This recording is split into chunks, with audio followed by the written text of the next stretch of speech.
so, so, so, so much. I love you so, so, so, so much. I love you so, so, so, so much. I love you so, so, so, so much. Hello, all you positive heads out there. Thanks for tuning your beautiful brainwaves into another episode of the Positive Head Podcast, where we are firmly convinced that creating success and happiness is rooted in understanding the ultimate nature of reality and the fact that as human beings, we are all immensely powerful fractals of the one and only source consciousness, which creates and animates all things. Now, of course, understanding this powerful truth is one thing. Applying this incredibly empowering wisdom to everyday life, well, that's another, which is exactly why we provide you with a fresh serving of soul food for thought 5 days a week to help constantly remind you of what matters most. You are it. And I'm your host, Brandon Beecham. I'm the reflection and extension of you who will be here each Wednesday interviewing a different consciousness changemaker. And on the other 4 weekdays, leading the way to ensure that your perspective is consistently expanded, your vibration is constantly elevated, and your heart is overflowing and full. And you guys have heard me say that if I ever run ads on this show, it will only be with a company that I fully support because I believe their intention is to make a positive difference in the world. Well, I'm pleased to announce that day has arrived and that this episode of the Positive Head Podcast is being brought to you thanks to the support of Gaia. If you're not familiar, Gaia is the go-to source for streaming consciousness content online. And you can sign up for your first month for only 99 cents at gaia.com/positivehead. That's spelled GAIA.com/positivehead. Check it out. All right, all you positive heads, on this week's Powwow episode, I'm very excited to have my good friend Sydney Campos here with me on the show. Sydney is the amazing hostess with the mostess of the Visionary Souls podcast, forthcoming first-time author. Her new book's about to be released, The Empath Experience. And we met in Costa Rica at Superhero Academy Mastermind Meetup, and I just knew I had to get her here actually in the studio today. So we're live broadcasting this, so it may sound a little different. Some of you may even have caught this when we live broadcasted or a part of it. So I wanted to just let you guys know why it's a slightly different this episode, or at least the audio, because we're sharing one mic. We're here in person with each other, and hope you guys enjoy this as much as I did. Almost. We're going live on multiple channels. Hello. The channels are channeling. Hello, everyone. Instagram, Facebook, all the wonderful people out there. We are live streaming today, the Positive Head Podcast, which we do from time to time. My lovely friend, Sydney Campos from the Visionary Souls podcast is here with me.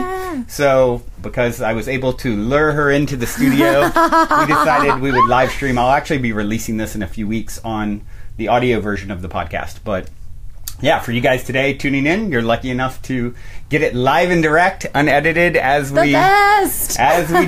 So here we go. Give us one quick moment. I'm going to share this out to a couple pages, and then we'll begin. So much fun to share it with all of our people. And if you're listening in, feel free to share this to your page too, so even more people can tune in and check us out. We're going to have such a fun jam session today. I'm so excited. I'm so glad you were able to make it down. And bless up the studio. Yeah. It's not every day I get to do this, so it's so special to be here. Thank you for your generous invitation to just, invite us to come hang. I mean, I've never even been to Newport. We're in Newport Beach, Costa Mesa. Came all the way down from Venice Beach. And it's been beautiful. It's so nice to go on little adventures, and we just got our new car, so it's like, got to use it. Yeah. The chariot. Yeah, spaceship, chariot. Yeah, that's funny that came up. We did a little tarot reading before this session. That chariot term is like going to come up somehow, I think, again. I kept saying it earlier. It came up in a reading. All right. Yay. Well, almost there, guys. One more page to share to. Isn't this such a cool space? I can't even I can't get over how epic this is. This is like such an inspiring magic place to be. Wow. Should we use this as the timer?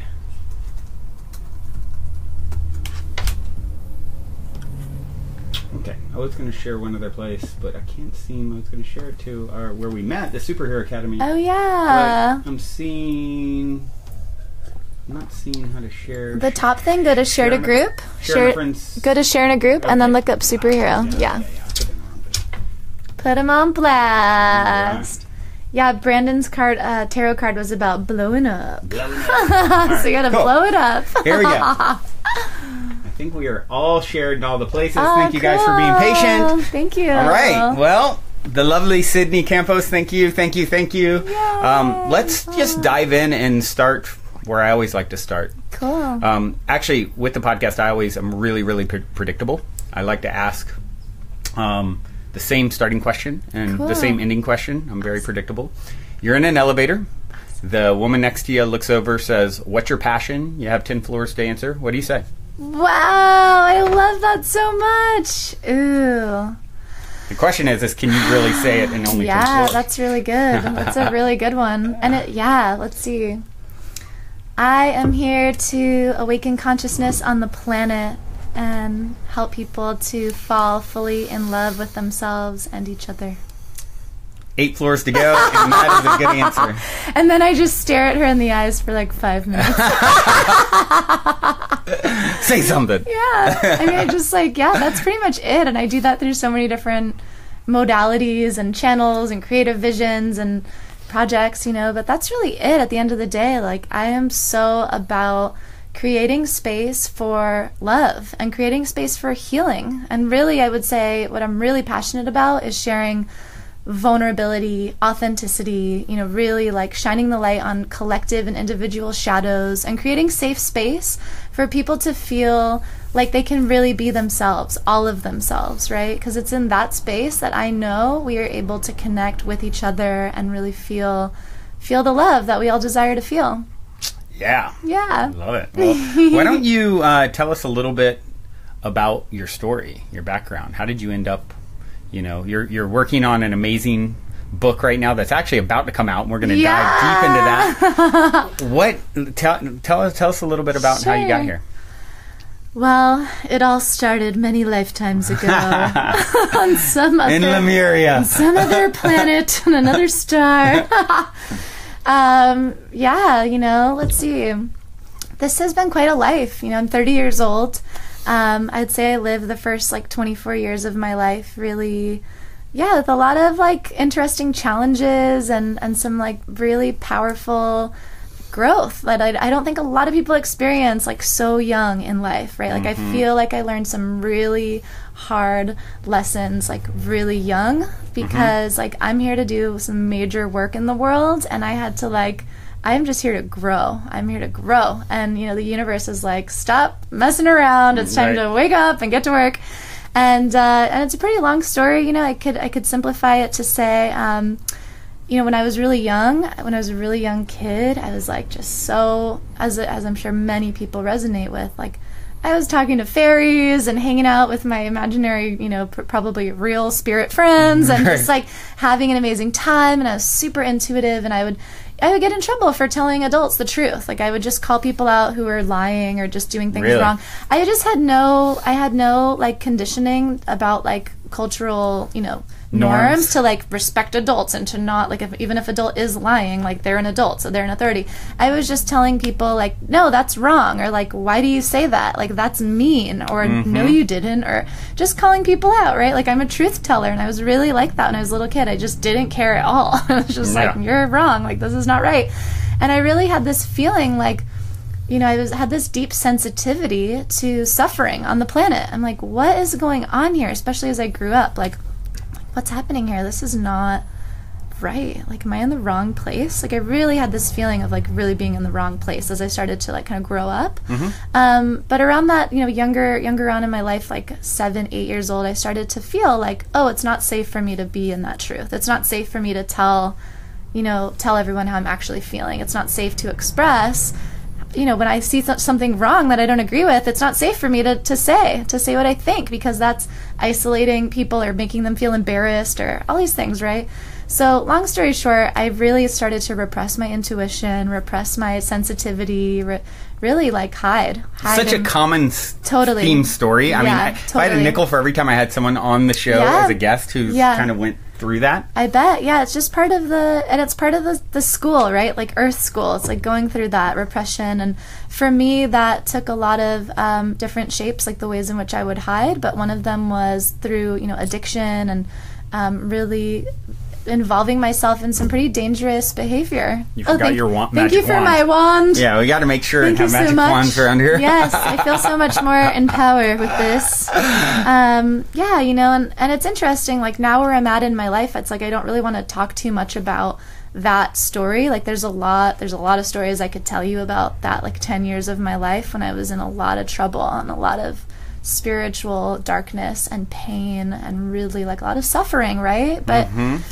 I'm so grateful for all of that experience because it catalyzed my awakening. And when I was 24 years old, I just reached such a spiritual bottom, and it was like life or death, absolutely, the way I was living. I was in New York City. I was like really living, double lives, working at this agency by day as like an advertising, strategist, and by night working in this like underground club and doing a lot of drugs and drinking and just like, it was so empty. It was really like suffering. And yet there was still this part of me that was like, that knew that's not why I'm here. So it was just this break finally that happened, where I, again, that's another whole magical long story of how that happened. Waking up one day, not being sure of like how I arrived to where I was, and just having something inside of me, have this wake up call of like, this is not what I am here for. I'm not here to experience life like this. And, from there, I just started to take care of myself. I got into recovery, which was really helpful for me to get into a community, because I really, at that point, this is like 7 years ago, and I really didn't know how to have connections with people. I didn't know how to create intimacy. I didn't know how to really behave, after living so long in such a like kind of partying atmosphere, or like pretending like I could be in a role, like in a business, I could like play that role. I really didn't know who I was, and I just had so much healing to do, so that was a very long journey and long process, and like daily work, spiritual work, getting into meditation, and really just detoxifying my life, like all areas of my life, detoxifying and learning how to live, like learning how to be a human being in a real way, and learning to actually feel my emotions, and learning that I'm not crazy and that there's nothing wrong with me. Because when I was younger, I thought that there was something wrong with me because of how much I was feeling everything. And I really didn't see other people around me experiencing life like that. I didn't see other people nervous, and especially my adolescence, like getting into high school, which is also when I started really getting into partying, because that was like a savior for me to not have to feel so much. A way to dumb it down a little bit, and it was just it was too much, and I really had this feeling like, does everyone else understand how to live? And I'm just like, what's wrong? Like, why do I not get how to relate to people? Why is it so hard for me to be in a classroom and like say what I think when I have ideas, I have things to contribute, I'm smart, but I just couldn't do it. I would be so nervous. It was literally like I could not breathe. Wow. My experience would be so overwhelming sitting in a classroom, and I didn't know this at the time, but in hindsight, what was happening was, I'm extremely empathic, and I didn't hear that word until years later, and I didn't realize that, I didn't know at the time that I was in fact feeling everybody else's emotional experience. I was tuning into everyone else's, insecurity, anxiety, and I was not able to differentiate between my own experience and that of, the entire room in school, and high school is a really hard time for everybody. It's like there's a lot of intense emotion going on, and so that was a difficult time, in my life, and but I'm so grateful for all of those moments, because it just catalyzed so much transformation in my life, and really, cultivated this willingness. Like by the time I finally had my awakening, where I was like, okay, I cannot do what I've been doing anymore, I was willing to do whatever it took to change, and to learn how to love, and to learn how to love myself, and to learn really just how to be the kind of person I've always wanted to be. I was so willing.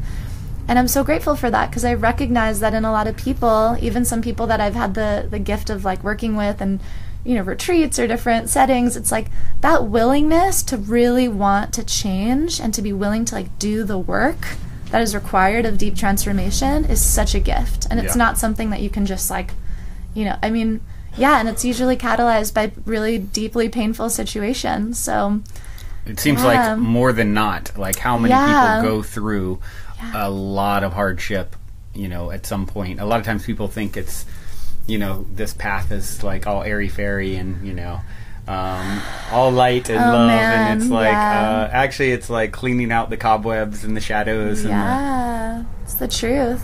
And it's funny, we were talking a little bit about this last night, and I just like, I love to be super transparent about like what I'm working with on my path now, and like my podcast is like so about that. Like I love to ask people like, yeah, you're this amazing person, but like, what are you working on in your life right now? Like, what's your growing edge? What's hard? What's your ego like pushing you to grow through? Like, what's like the dirt? Like, let's talk about it. Yeah. Because I just connect with people so deeply on that, and even hearing you say that, right? Like this like notion that like to be a spiritual teacher, it's like you're this, you know. I have such an ego about that sometimes, like because I do exude a powerful light, and I do exude a lot of love, and I have an open heart, and I've done a lot of work to like be in this space, but this is my essence. Like I'm so me right now. This is what I've always wanted, you know, like I love this vibration. But I can get, my ego can get super activated when I sense, you know, when I'm like, you know, in my empath way of like feeling what people are feeling about me, right? Like in that kind of egoic sense. It can like bother me if people sometimes don't know, like, and I did all the work to get here. And it's not, because it's not just like, you know, it wasn't just like I was born this way. And so there's part of me that, I was talking about this last night in the context of, you know, a tendency to want to like qualify myself and like validate. I've done a whole lot of that. Yeah, and all that. And there's a balance, right? Like it's helpful to share some of those things so that we relate. But I'm just always navigating more balance. I'm always navigating, you know, ways to be more in truth, ways to be more open in my heart, and like, and it's just funny. It's like really funny to laugh at how my ego can get really activated sometimes. I think it's important. Yeah, I mean, that qualifying yourself is a big one. You know, we want to make sure. Oh, you need to know who or what I am, and for me.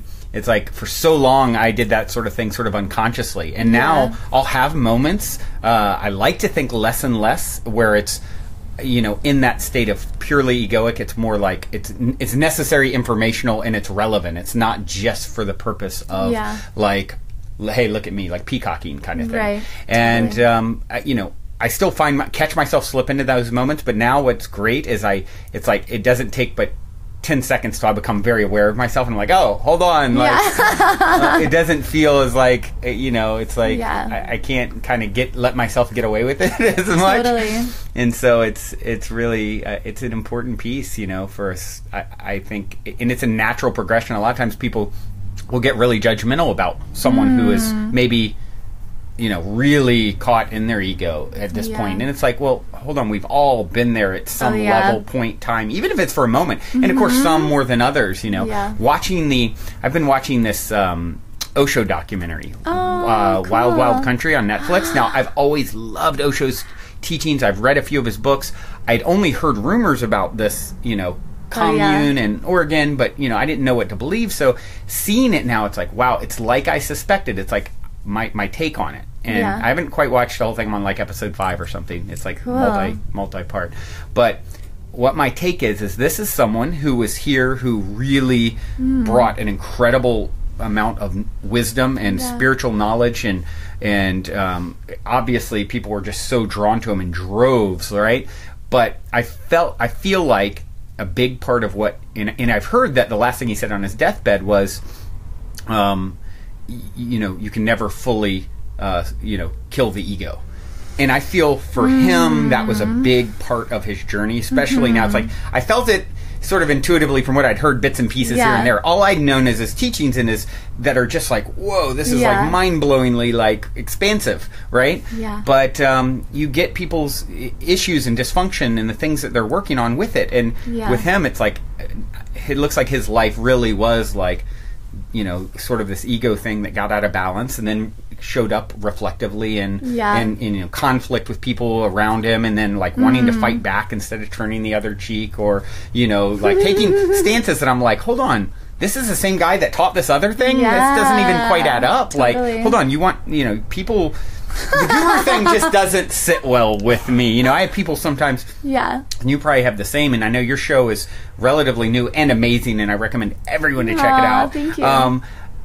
But I've been at it a few years now, and I'll have people sometimes even refer to me as, "Oh, you're my guru" or whatever, and I'm just like, wow. I mean, it's coming from a really sweet place. I get that, and I understand that maybe they've learned a lot through me taking talking into a microphone 5 days a week or whatever, and tuning into that. But it's like, I always like try and qualify the show with, hey, the more you know, the more you realize you don't know. Yes. We all teach best what we most need to learn. Yes. And I feel like when you have that sort of guru energy, it's like, I don't know, it just feels out of balance, egoically speaking, to me, whenever I see it or hear it. I feel that. Yeah. I really feel that. And and I love Osho, and I love Osho as like the example of also like luxury, like being a spiritual teacher, but also like, but you can like be abundant and like have an amazing, like beautiful life and like have money and like create and I love that reflection. What's really important to me in my work is that, and I've had that happen with certain client experiences. I'm a coach and I'm a guide. I run retreats and and I'm a teacher. And I'm wary of that energy in which someone can easily, put me on a pedestal, or I've had people say things like, even like a client in one of my group sessions was like, posting like my YouTube videos in response to like another client's question, right. Which I thought was so sweet. But I'm really conscious of, on this path of awakening, empowerment, liberation, right? Like love, what we all desire, kind of experiencing, however that may look for us individually.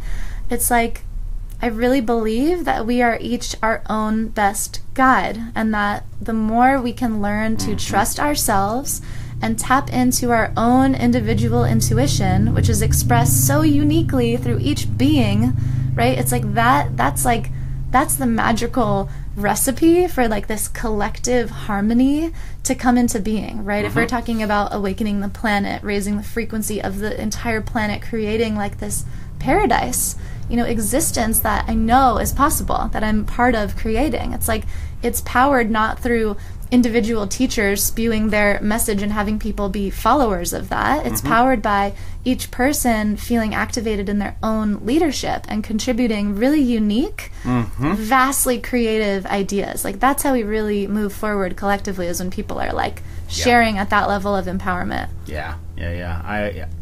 One of the quotes I say all the time, because I love it so much, is from Lao Tzu. He said, why is the sea king of 100 streams? Because it lies below them, therefore it is king of 100 streams. Or the quote, and this is just paraphrasing it, something like, when the student is ready, the teacher appears. When the student is learned, the teacher disappears. It's like, you're just sort of, anytime you're in that role, you're just playing a role to tap them more into themselves. And it's like, okay, if you're really successful, you certainly don't need to kiss my robes or like any, it's like you are empowered actually to, because it can create that barrier between the person and their own, they're like giving their power away. And ultimately, like, what are we creating? Like, I want to create unity and connection, not separation and not hierarchy and none of these kind of old paradigm mind frames of, scarcity even. The answer to fix me and things like that. And you're reminding me of at a certain point too, it's like, I'm so excited about creating more leaders and activating more teachers, and I've had the experience, what I'm reminded of is like this instance in which I was in Bali a few months ago, and I got an email from someone that added me to their, I wonder if this has happened to you, that's why I'm sharing, like, I got this email from someone that I know vaguely from New York, and it was like she had copied my email copy from a challenge that I had ran. Like, it was almost like my same email, but sent to her list. And I'm like, this is strange. First of all, I don't remember subscribing to this list. Second of all, this is like super awkward because this is like my words. She hold on. She subscribed you I and think then so. sent you your own email It was from her. so strange. It was really strange. It wasn't That's word for great. word, but it was really like, it was the experience of like reading something that literally someone lifted from I have a very unique voice. Mm-hmm. And it was like, this is strange.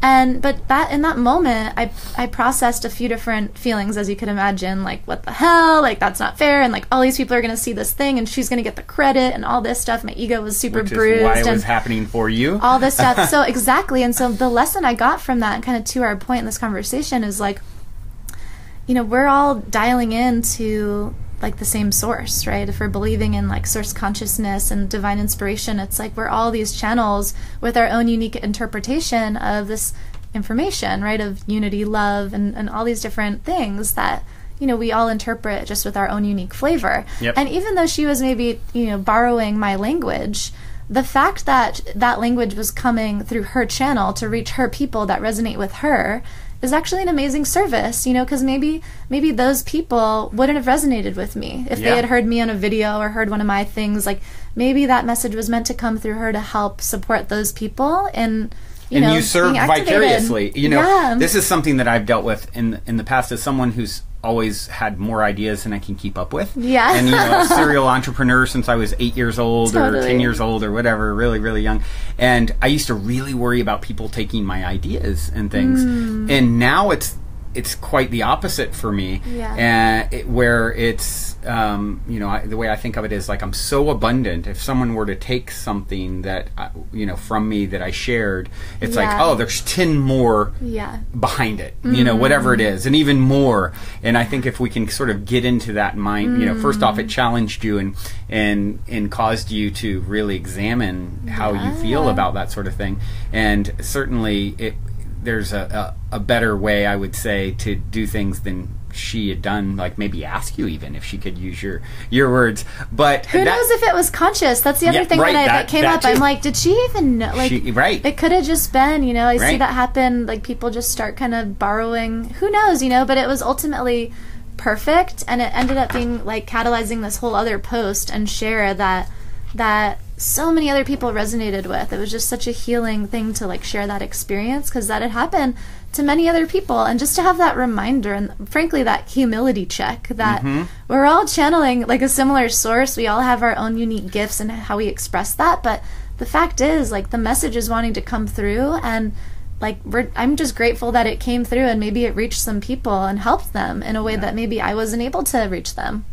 Yeah, absolutely. You know, as I'm sitting here with my hippie fidget spinner, I'm thinking, it makes me think of, the 100th monkey principle, which have you heard of the 100th monkey? No. So there's a book written, I want to say in the 60s or 70s, where a scientist supposedly observed some monkeys on a particular island that started washing, I think it was like washing sweet potatoes before they would eat them, and then they taught them to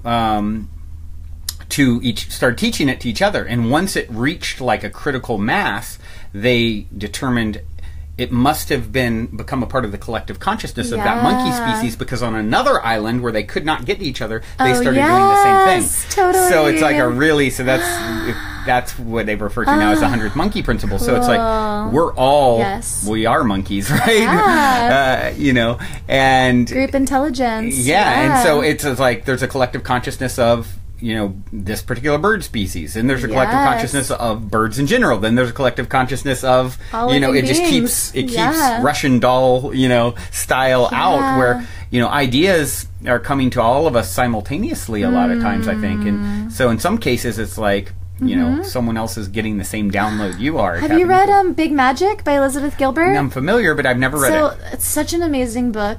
It must be the book that most people are always like, have you read Big Magic? Because it just feels like it's like my resonant book almost.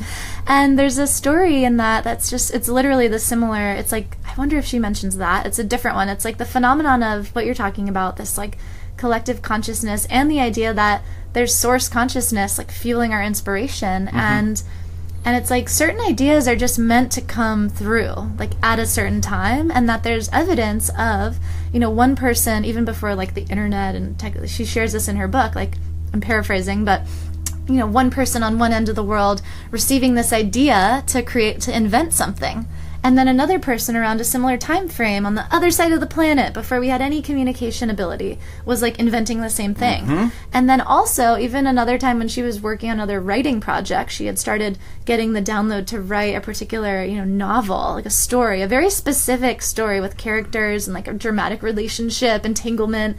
And she kind of just like wrote half of it or something and then let it go. And then what was it, maybe a year or two later, someone else like wrote the book. Wow. With like the same plot line. Wow. So just that, and that idea too that even if I have a million ideas, I'm maybe not supposed to execute all of them. Right. Someone else, can I trust that someone else might be the one to do it? Yeah, exactly.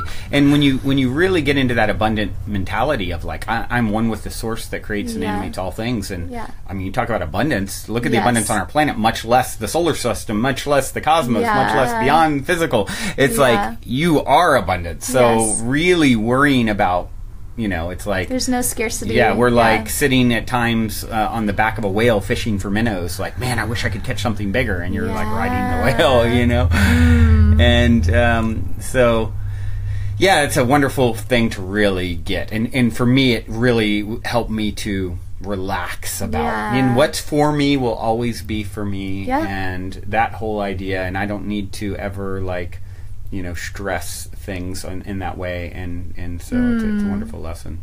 I'd like to switch gears a little bit and talk about your book. As you were telling me earlier, I think speaking of what's for me will always be for me, and I've talked a lot lately on the show about getting into a flow state. As someone who's always been such a doer, letting things come to me more naturally and not trying to like fit a square peg in a round hole so much. And it sounds to me that is exactly what happened with your book. And that's about to come out. So, I mean, well, why don't you just share the story of how it came to be? Yeah, I mean, I'd also preface by saying that, like, my whole life I was a control freak, and I was in so much fear of not being okay, like not being supported, not being taken care of. I didn't trust the universe. Which manifested in all sorts of ways, right? Just living in so much fear and scarcity and separation and feeling alone. And so, the past 7 years on this journey has really been about cultivating trust, has been about learning how to deeply, deeply relax and deeply rest, and to learn fully that when I'm in that state of like relaxation, I'm so receptive to receiving the most amazing gifts and opportunities and just clear ideas, clear direction, intuitive guidance. Our intuition, which taps us into flow and taps us into synchronicity and heightened states of that awareness, is really best activated when we're in a calm state, able to be fully present and feel our bodies. Our intuition speaks to us through our feelings in our bodies, right? So it's not happening in the mind. It's not an intellectual process. It's a feeling process that happens in the present moment, deep breaths and really just like being open. And so that's been that has been a journey. And absolutely my book, the story is really incredible. And I have many stories like this, as I know you do too, but this is a particularly really fun one, because I have so much trust now. Like, I have so much trust. I'm so grateful for the trust I have in myself, the trust I have in the universe to like take care of everybody, and that everyone is on a perfect path, even if I don't understand it. And even with that said, it's like, oh man, so where do I start this? So it was a few years ago. I was in New York City. I was working a full-time job in a PR agency, but I was really getting into healing. I was getting into practicing Reiki. I was even seeing Reiki clients on the weekend.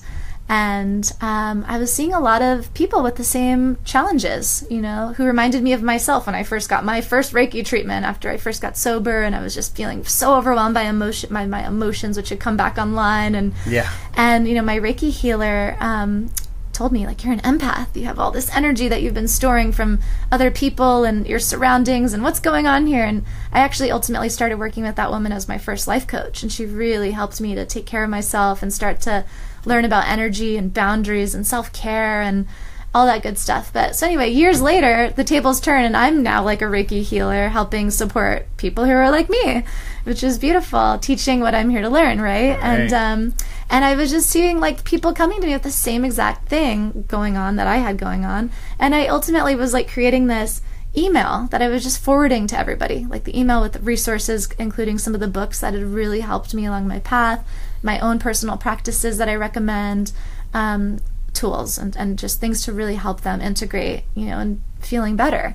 And at one moment, this must have been like a year and a half ago, I was like, I just need to write an article, because like if so many, I got the intuition to do that. So I'm like, if all these people are having the same issue and they've never heard the word empath, it's like all new information, there's got to be more people who like feel the same way.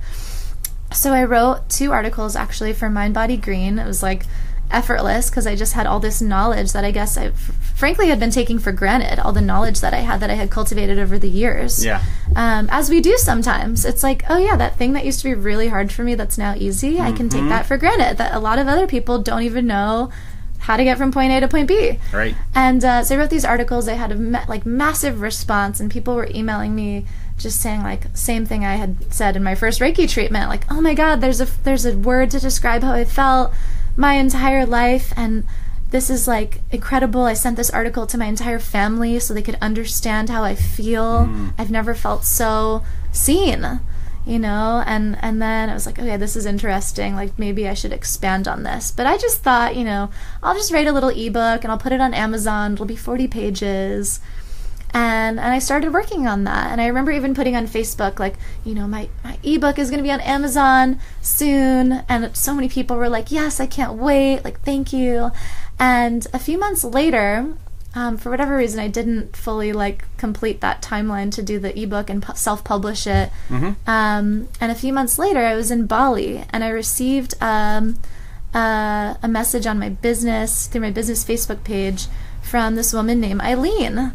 And Eileen is an editor at Simon & Schuster, which is a major publisher. Which is a big publisher, yeah. But I don't even think she mentioned that in the message at first. She's just like, hi, I work for a publishing company, and I'd love to talk with you about, writing a title for us. I'm like, this is interesting. And I assumed that she meant like, being part of a compilation or, writing a piece. She'd seen the article Mind Body Green?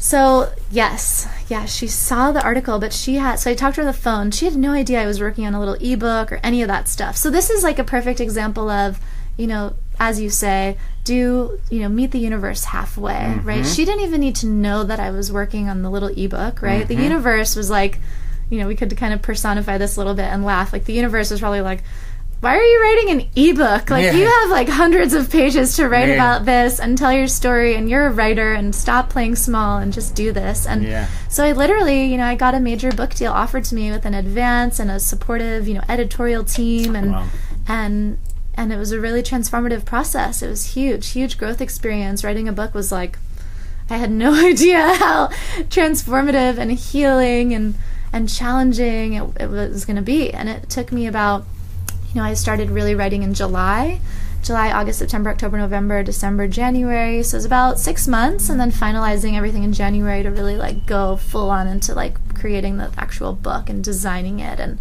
promoting it. And it's going to be out May 1st. You can pre-order it at the-empath-experience.com. The book is called The Empath Experience, What to Do When You Feel Everything. And it's really about some of my story, but really it's a guidebook. It's a guidebook in all of the ways that I've learned to become empowered in your empathic gifts and your intuitive and emotional intelligence, and to really start using our intuition as a superpower that we all have. So the book is really for all people, because we are all wired to be empathic, and it's especially for people like me who are like super empathic and really sensitive and maybe struggling and wanting to know, how can I feel better? How can I first and foremost just feel better and feel like I can really feel what I'm feeling instead of feeling like the world, and learning how to take care of yourself and ultimately how to like live a magical,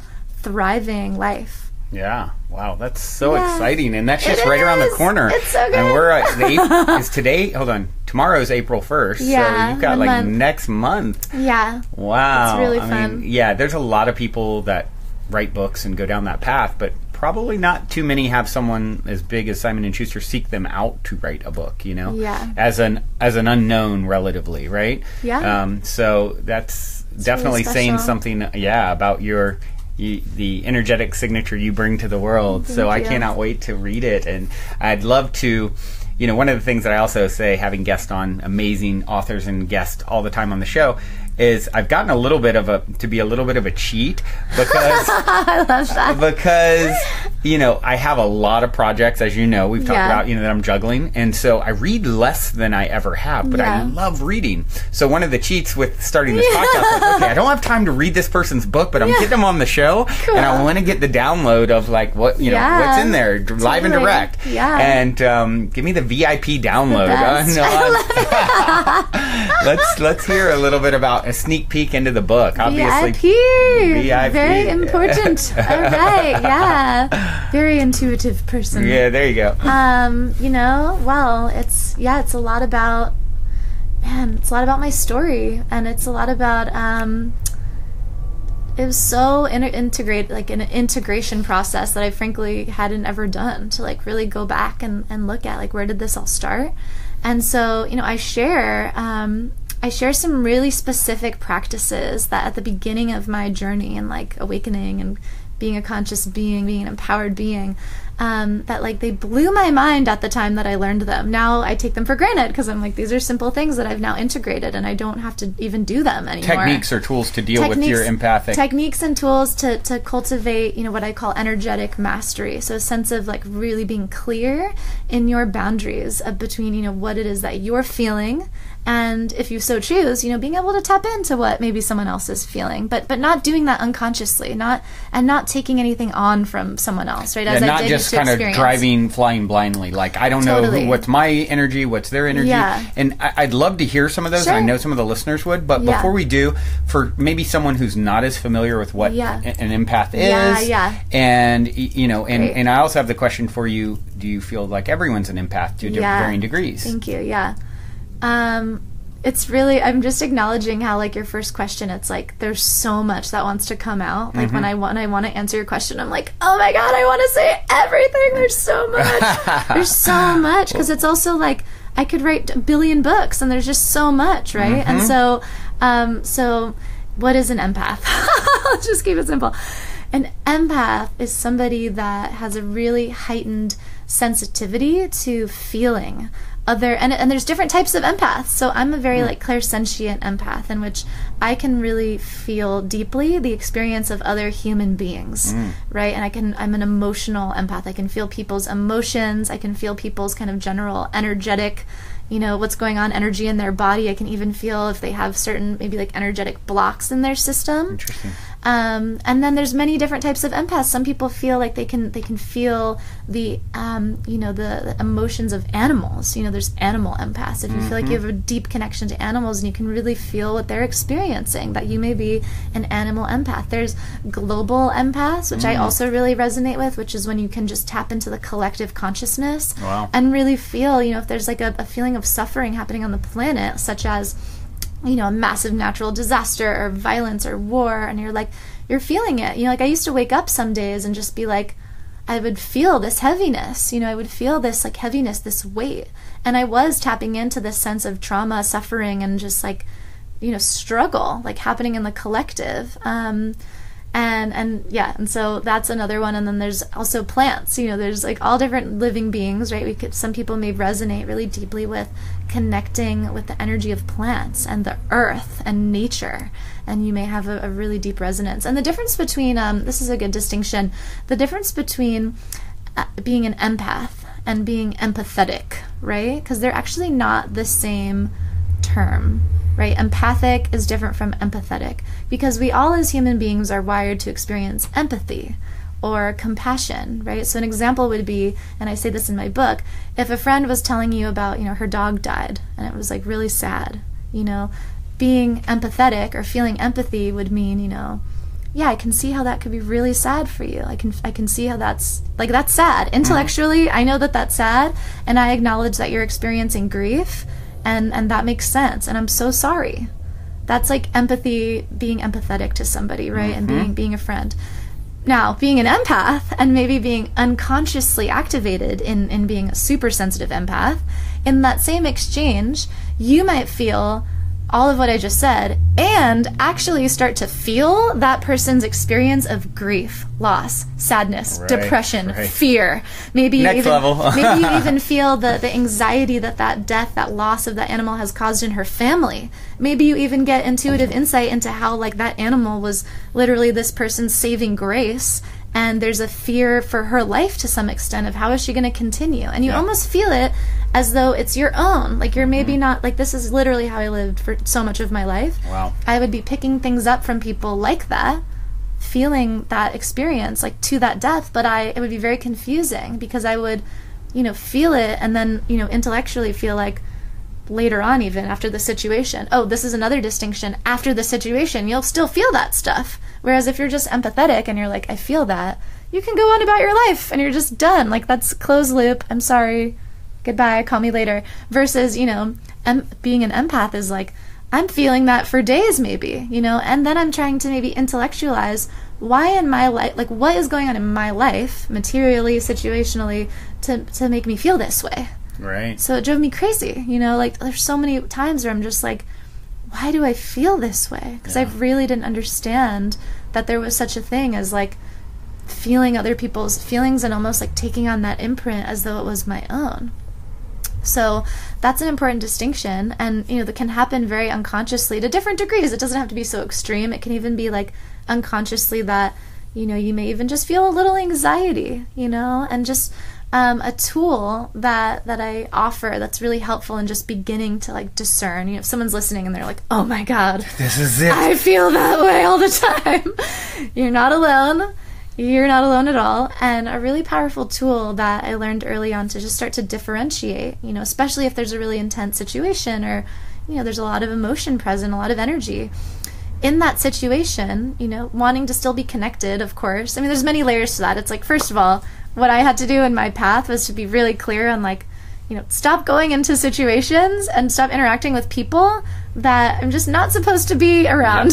Or like, that you don't want their energy field merging with yours. That I don't want to be around. That actually clears up a lot of the issues, right? But then say you have like friends or family that you really love and you want to be there and you want to connect with them and you want to be able to like interact and relate. How do you take care of yourself to be able to just feel good and to be present, right? Mm-hmm. So in a situation early on, especially, when someone was sharing something with me that was really emotionally charged, as I was learning to kind of discern their experience from my own, it was really helpful for me to engage with my mind, actually, right? With my mind, to kind of help train my mind to be in service to my soul, as I say, or to be in service to my preferred energetic experience, right? Our thoughts create our reality, kind of along those lines. So a really helpful tool is to just, in a conversation, and you can be fully present with someone, but you can come back to yourself, like to your own energy, by just practicing, a very repetitive little cue, and it takes literally a second. You can ask, okay, how am I feeling right now? And maybe even like at times I found it helpful to close my eyes, take a deep breath, and just like come back to myself, come back to my own body, come back to my own heartbeat. And then just briefly ask, how am I feeling right now? How do I feel? Is this conversation nourishing me? Is this conversation feeling inspiring, feeling interesting, or is it draining? Or is it, not something that I'm supposed to be engaging with right now? And that whole process, even though I just said that in a few seconds, could actually be done in a second. If you're practicing this, that experience of being present with someone, but then taking a deep breath, practicing really coming back just to your own field. As you're breathing, you are, expanding your energetic field, actually, and you're really like creating a clearing, right? If there is any sensation of maybe taking on any kind of anxiety or anything that's not really yours from anyone around you and the environment around you. So just simply breathing, asking yourself, is there anything that I need right now to feel supported? How do I feel? That's going to cue you to automatically come back into your own experience and to kind of disassociate from anything that may be interfering with that. So that's so simple, but literally when I learned that changed my life. And I was going into all sorts of situations just like practicing that. There's some more expanded versions of that you can find in my book that are a little bit more involved, that just involve, really, tuning into different parts of your body even, and just really getting into your own physical grounded presence, breathing in energy from the earth, to, picturing yourself breathing in the earth through the heels of your feet all the way to the crown of your head, and just picturing your energy field expanding and purifying from you anything that's not yours. So just cultivate this practice of like being in your own field and feeling really empowered to be in your feelings. Setting the intention to be in your field, essentially. Yes. So that's probably what you would recommend if someone is noticing that they're feeling, they're feeling what the other person is feeling, and they don't necessarily want to go there, right? Is that sort of exercise? I would say at the beginning, so it's a trajectory, right? Because at the beginning, if everything I just said to you is like, yes, oh my God, and how do I feel better, and how do I feel more empowered, and I want to feel what I'm feeling, not what everybody else is. That's an amazing practice to just start to really get clear on, there's a little bit of a purification process of kind of like, it may feel like separating a little bit from people, but that's, in my experience, what has been needed to get to a place eventually where, after practicing this and other tools and really like meditating more and taking care of yourself, really putting yourself first, putting your needs and desires first ahead of others, because that's a whole other thing in my path and in my book that I feel empaths really resonate with. We learn to take care of everybody else before ourselves, because at some point in our lives we learn that, oh my God, I have this ability to feel what other people are thinking. At least in my experience, I learned that, I can feel what everyone's feeling, and if I can just help everyone feel happy, then I'll feel happy. Then I can deserve to feel happy. And I almost took it on as my job to help people feel good and feel happy so that I could feel happy too. But I came last in that equation, and it was really exhausting, and I wasn't conscious of that. But I find a lot of people resonate with that phenomenon, and so it can be really challenging at first as you're becoming conscious of these patterns to take your power back, take your energy back, and create a little bit of separation at first. To just really radically, put yourself first. You've got to have your cup full before it can. It's got to be overflowing to others, not depleted. And if it's not full, how can you really serve anyone in any way that's helpful? Yeah, totally. There's a big distinction I put in my book between, service versus servitude. And I used to think that, like, my definition of I've always wanted to be of service to the planet. I've always wanted to help people. I care about people so deeply. But I was really operating from an energy of servitude.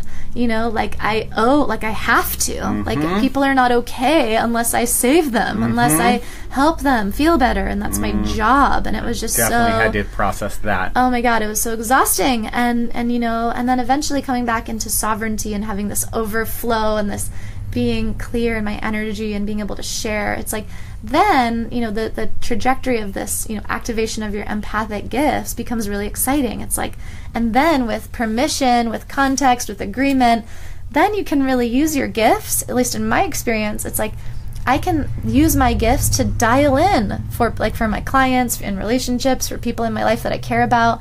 I can ask them, let's go into like what's happening for you, and I can use my gifts to help them maybe feel something that's wanting to be acknowledged, that's wanting to be healed, that's wanting to be released, that they maybe weren't aware of, being able to feel or process on their own. So that's a way of like, being really empowered in this is superpower, to be able to help people access these deeper experiences in themselves and see themselves and feel on a broader spectrum. And that's what I'm most excited about, and I'm so excited about sharing that with as many people as possible, because we can all do that for each other.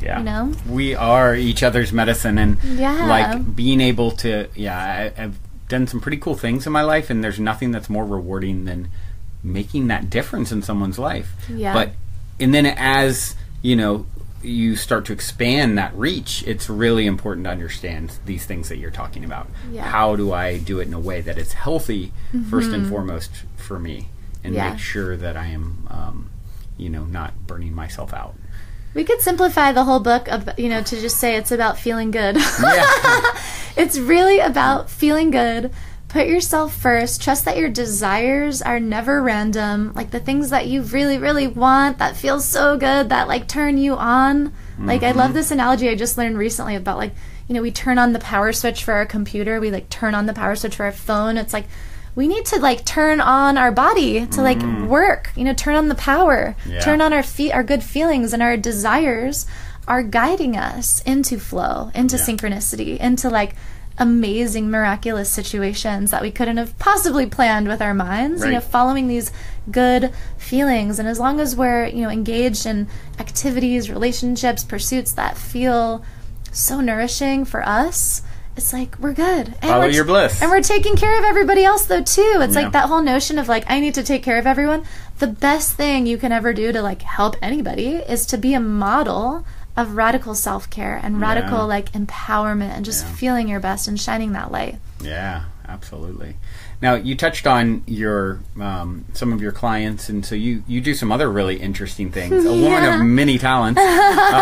So you offer life coaching, correct? As well as, and part of that entails, and I'm really excited to explore this a little bit with you as a sampling here for everyone. You tap into the Akashic Records. Yes. And do Akashic Records readings. Yeah. Maybe talk a little bit about that. And we're going to do that here in a moment. She's going to has offered so graciously to tap in and give a little insight. So for those, I'm sure some of these guys are familiar, but there are probably some listening who aren't. So maybe talk a little bit about what you offer life coaching wise, and then also the Akashic Records, and then maybe we'll explore that a little bit. This is so cool. I've always wanted to play in the realm of like sharing, seeing. I've never done a channeling like in a situation like this where there's like people watching, but it feels really exciting. That's how I know it feels like good. It feels like the right thing to do. I'm really excited about that.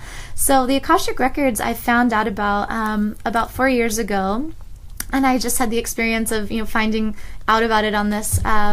There's a healing center in Brooklyn where I lived for 7 years called Maha Rose, and they were offering this training I saw in their newsletter, certification program for the Akashic Records, and I had never heard of the term before. But it just felt, when you read something, you've never heard of it, but it was just like this soul recognition. It was like, what's this? It was like, I know this. Like, I've done this. And, long story short, I go to the training, and it's a 3-day intensive training, and it was just one of the most illuminating, activating, awakening experiences of my life up until that point.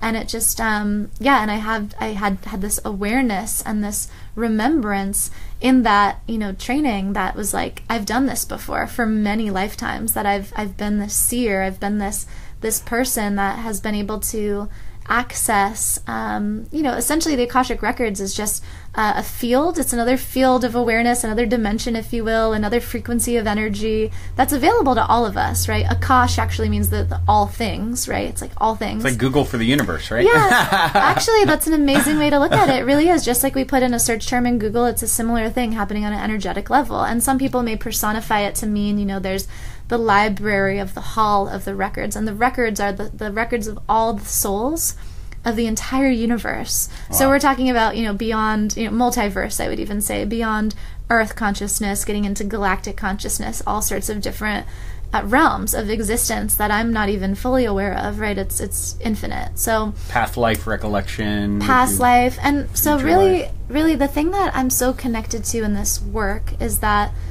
all of the information is communicated always with the essence of unconditional love, and is always communicated with such a degree of sensitivity to what is it that is most important for you as a soul to receive at this particular moment to support you in living your highest good, and not only for your highest good, for the highest good of all beings.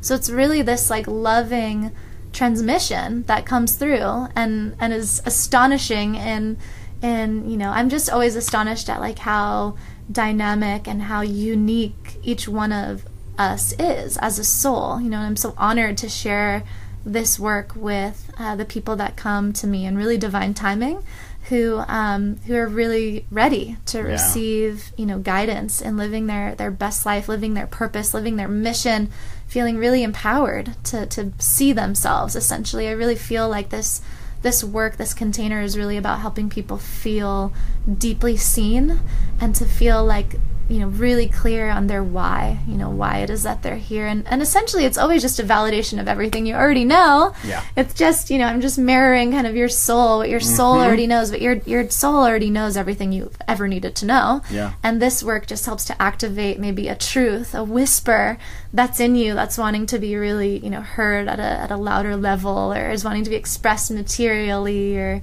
it's really fun. What is your process for, and I guess we're going to see here in a moment, Yeah. you just go into a meditative state and sort of open up energetically, and you feel like a shift in your energy field as the information starts to come in? Yeah, this will be really fun to experience it in this type of collective. Again, I've never done this before in this type of a setting, but I feel energetically like it's allowed, it's okay, it's for the highest good of all beings. Yeah. But there's a little part of me, if I'm super honest, that's like, will anything happen? Like, that's my ego, right? It's like, how is this going to be different? Or there's like a performance element or something. Right. You're live on multiple I'm just channels. super present to this because I've never done it before. But the powerful thing about this work and why it's been so healing for me on so many levels to see myself, to see why I'm here, to feel so much validation and my soul, really knowing who I am and loving who I am. Like, I could cry feeling that love, that love is so deep. And I talk about that all the time. It's that feeling, getting in tune with that self-love where it's just so overwhelming. It's like you realize, holy smokes, I am a self-contained unit. Everything I need is within me. And when you start really tapping into that, and that's the most empowering feeling I've ever had. It's incredible. Yeah, and what I was going to say is something so healing in this work is the continual practice of putting my ego aside. Because there's no ego in this, and how can I be of maximum service to not only myself and the soul that's entrusting me to receive this transmission? Has to be no ego, because I receive information in a way that requires me to be radically trusting of just communicating exactly what comes through.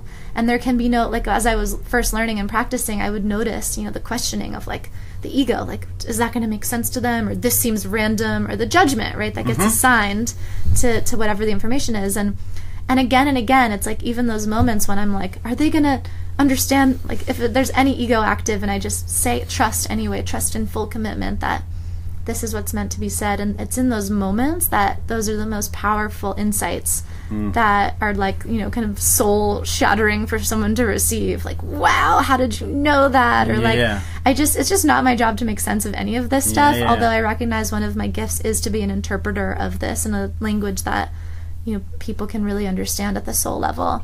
But I'm learning in this work, and I'm, really learning in my own channeling abilities how to be more clear in my channeling, more open, receiving even new types of energy, beyond the Akashic Records. A question that I kind of have is that I've had with other channels and friends of mine in my space, are we even really channeling, am I channeling into the Akashic Records? Is that really happening? Or is that a personification, a story that we've made up to understand where all this information a permission lives? Slip, as Bashar calls it. Right, exactly. Instead of saying, wait a minute, I'm channeling source consciousness, and I as a soul have a duty on this planet to channel. And whatever's coming through is, it's through my channel and my interpretation. It's not necessarily this coming from this library. Right. And the library is within you, ultimately, at some level. It's those are almost logistics that are to some degree irrelevant. You're one that is connected to all things. You've opened up that channel that maybe others haven't.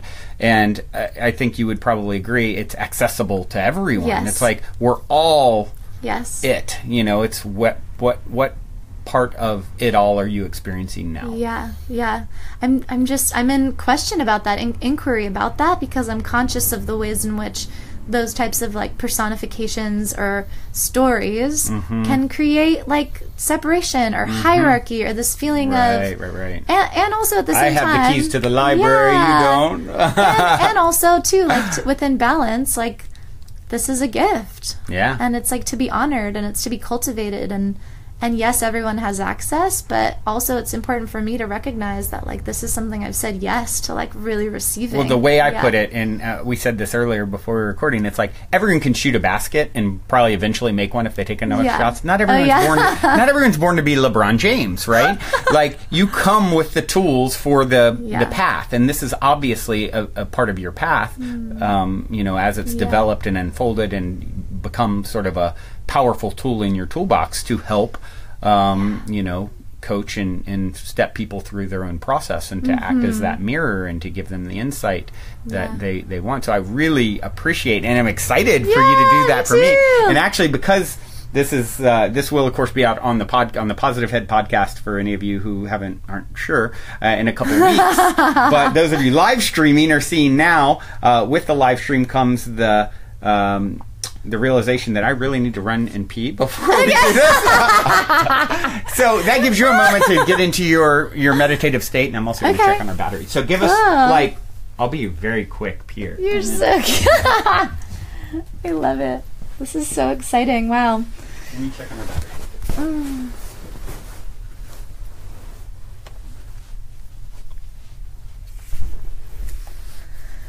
Yeah, for anybody tuning in live and wanting to join in on this experience, I invite you to just close your eyes and get into a meditation. What we'll do, and I'll tell Brandon this when he comes back, I'll guide a brief meditation, and then I'll say a prayer and invocation, and then, you know, I'll just explain the whole process, I guess, how I do in sessions.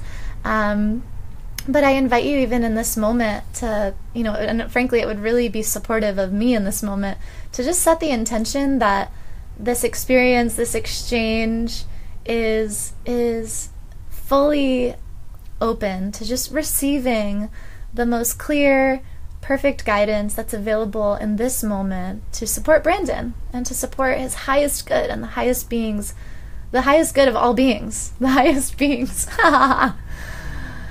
So I'm just going to be taking some deep breaths and really connecting to my heart space. And I love this practice of connecting to the earth and connecting to the core of the earth, picturing a beautiful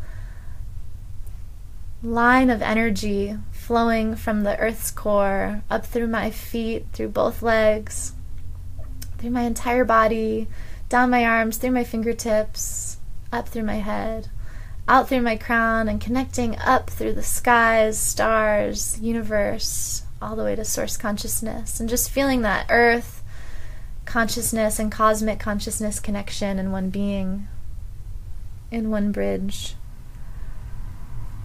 Seeing if you can feel that connection within yourself, if you can feel that awareness of being connected above and so below, all at once.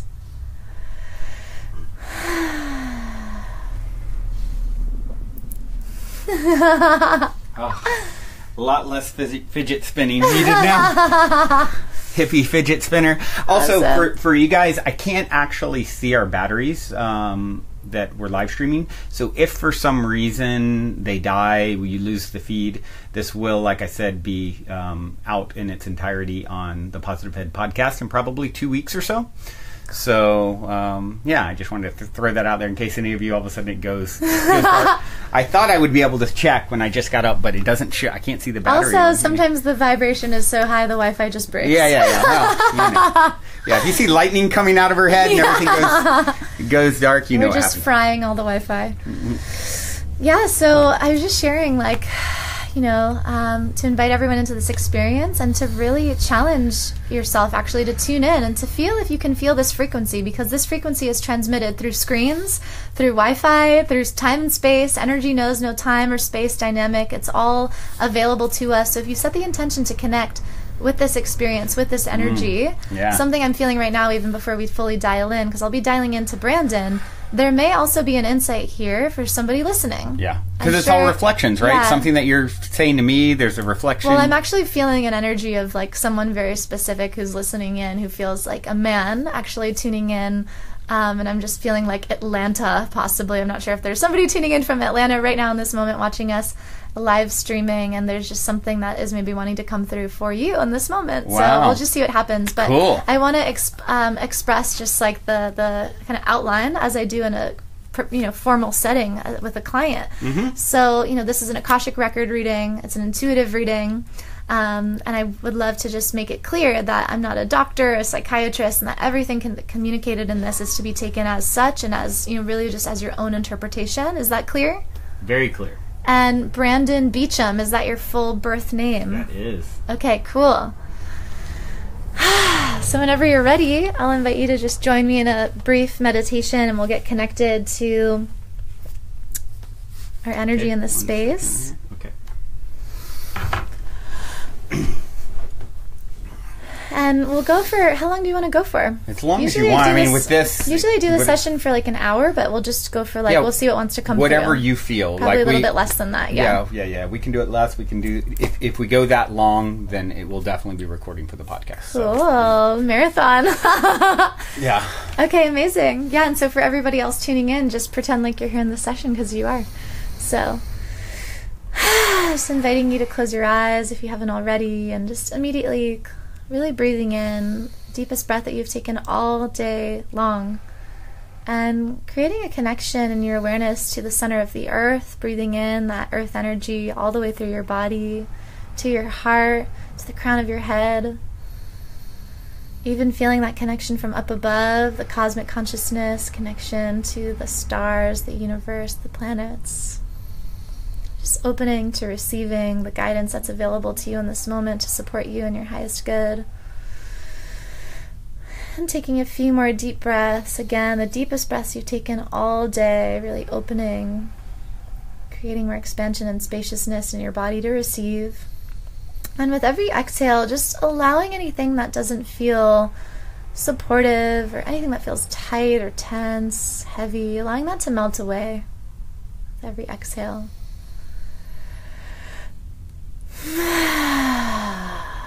It could be helpful to do a sigh or a sound on the exhale to allow yourself to drop into deep relaxation if that feels good for you.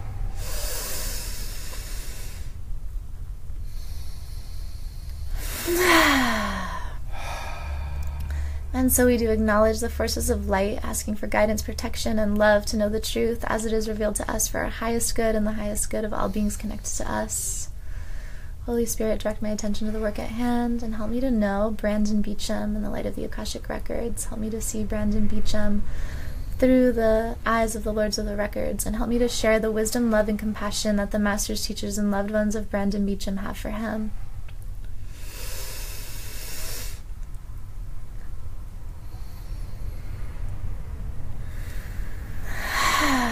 Help me to see Brandon Beecham through the light of the Akashic Records. Help me to see Brandon Beecham through the eyes of the Lords of the Records, and help me to share the wisdom, love, and compassion that the masters, teachers, and loved ones of Brandon have for him.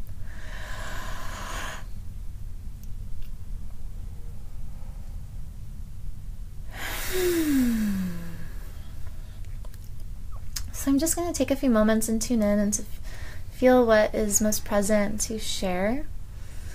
Typically before these types of sessions, I have my client spend some time in meditation, maybe days prior, coming up with 10 questions or so that are not a yes or a no answer, but that have a more qualitative, such as a how or why or when or what is there to know about this, those types of questions. So just for Brandon and everybody listening in, just asking if there's a particular question that feels really present for you right now, along the lines of what I just described, a very qualitative answer, open-ended answer, that could be really supportive for you on your path and embodying your purpose, embodying your mission, aligning to your soul's highest good in this moment. I'm just feeling that question land.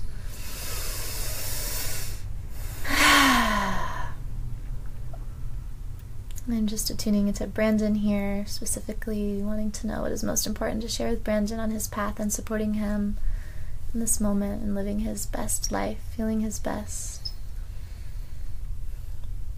Alright, so right away what I'm feeling, Brandon, is a relationship that is really present on your consciousness, and it feels like I'm vaguely aware of a relationship that just ended for you perhaps recently within the last couple of weeks. It does feel rather recent, and this is feeling like something that's still weighing on your consciousness and is really something that's taking up kind of a lot of space in terms of your energy that you're giving to this person still. Perhaps the thought of like, what's feeling present is a question of whether or not it actually is over, that there may be an opportunity to rekindle or calibrate in some way the relationship, and whether that's specifically with this person. It does feel like there's a longing or a desire for that to be explored more fully, to see if there is a possibility in reconnecting, that there was some kind of a misunderstanding that feels like you want to resolve, that's been kind of taking a lot of your energy, just feeling out how to navigate that. Does that resonate with you? Yeah, there is that, but it goes back years. Yeah. So there's some level of that. Now, I don't feel like I'm necessarily a match for the person. I feel like we're like deeply connected at some level in a way that I haven't ever felt. But I don't feel like we're at the same place in our evolutionary trajectory at this time. So even if there was resolution, because there's not communication now, and I'm such an over communicator, and I just want there to be like healthy communication. I don't feel like it necessarily would mean a match, but there's still a lot of like there's so much like I feel love that there, you know. And I feel for you like there's a guidance of perhaps to the question that was present for you, this question of like, and what's next with that, because there's so much learning from that experience and that relationship, that I think it's not so much about rekindling with that person necessarily, although there is a part of you at a deeper level that's maybe knowing that at a future moment there will be a reconnection. So I'm seeing that definitely as a possibility, even in the next, like, it doesn't feel in the next immediate recent future, but it's in a future timeline of possibly the next like 3 years or 4 years. I'm seeing 3 or 4 years in particular, and there's going to be a lot of changes that will have happened actually in your life as well, to also better prepare you to connect with her at the level that you're deeply desiring to be connected at, because I'm seeing a lot of promise around like you have such a powerful connection, especially in intimacy, and like the physicality of like your connection was really powerful, and there's such a deep love there, and that's something that's wanting to be honored. But as you said, there's growth and I'm not seeing so much around her path in that way, but I do see that certain changes that you're going to be making over the next few years, and some of those changes that you're putting into motion now actually that are going to be kind of bearing fruits, if you will, in 3 to 4 years in particular. It's really like kind of prodigious time for you in the next three years in particular. There's going to be a lot of massive growth, we could say, but I would say it's like definitely this feeling of expansion to a new level, particularly in visibility, and particularly in your capacity to really it's funny because some of what we were talking about earlier today is like coming in as a validation for this. Like there's going to be this pivotal moment in the next 3 years that you're building to now. You're starting to really build to now this period of being able to really just receive. Like it's really that feeling of receiving and kind of the fruits again of these labors that you're putting so much energy and creativity and vision into now, such as, building your company. I do see actually the creation of another company that you're not even aware of, that I'm sure, I think is somebody who's going to be inviting you into like a partnership. Feels like there's a collaborative aspect to another business venture in which you're going to serve a really important purpose as like a leader, and you're going to be bringing on you're going to be brought on as almost like an advisor to a company that's going to be giving you a lot of access to really powerful resources that are going to support you in your mission of like, creating, it's like a media company. I see it as a media company, and there's a collective of people that you may actually already be aware of and be working with to some extent now, although it doesn't feel like it's very clear in terms of like the professional aspects of how you work. It feels like it's familial and like friendly, but that there's a real like business prospect there for you to join in on this new media. Well, makes sense because your whole thing is media creation and conscious media creation, but it really feels like this massive, in the next 3 years, that venture in particular will be, it's almost like, and I wonder if you've had this vision, I see it really clearly, and it's like this vision of this platform. It is a company, it does feel like it's a corporate structure, and it does feel like it's this massive machine almost, and it's like but it's a conscious media machine, but it's penetrated the like mass consumer market. It's like we think of Time Warner or Viacom. It's like that, but it's like it's a new, and it's not a conglomerate of like other companies. It's like a new thing that suddenly is having the seeds kind of germinate for that now. Are you aware of any of the people that are involved in this? Well, the show is sponsored by Gaia, the Gaia Network. The podcast is, and I've talked to them about doing, the new television show that I plan on, our video docuseries, Optimistic, which I'm intending to do. One of the things that we've just had preliminary conversations, but one of the things that I'm not sure of is, is that ultimately the fit, or being the entrepreneurial spirit that I am, the idea of sort of doing my own thing is very appealing too, or in collaboration with others, know.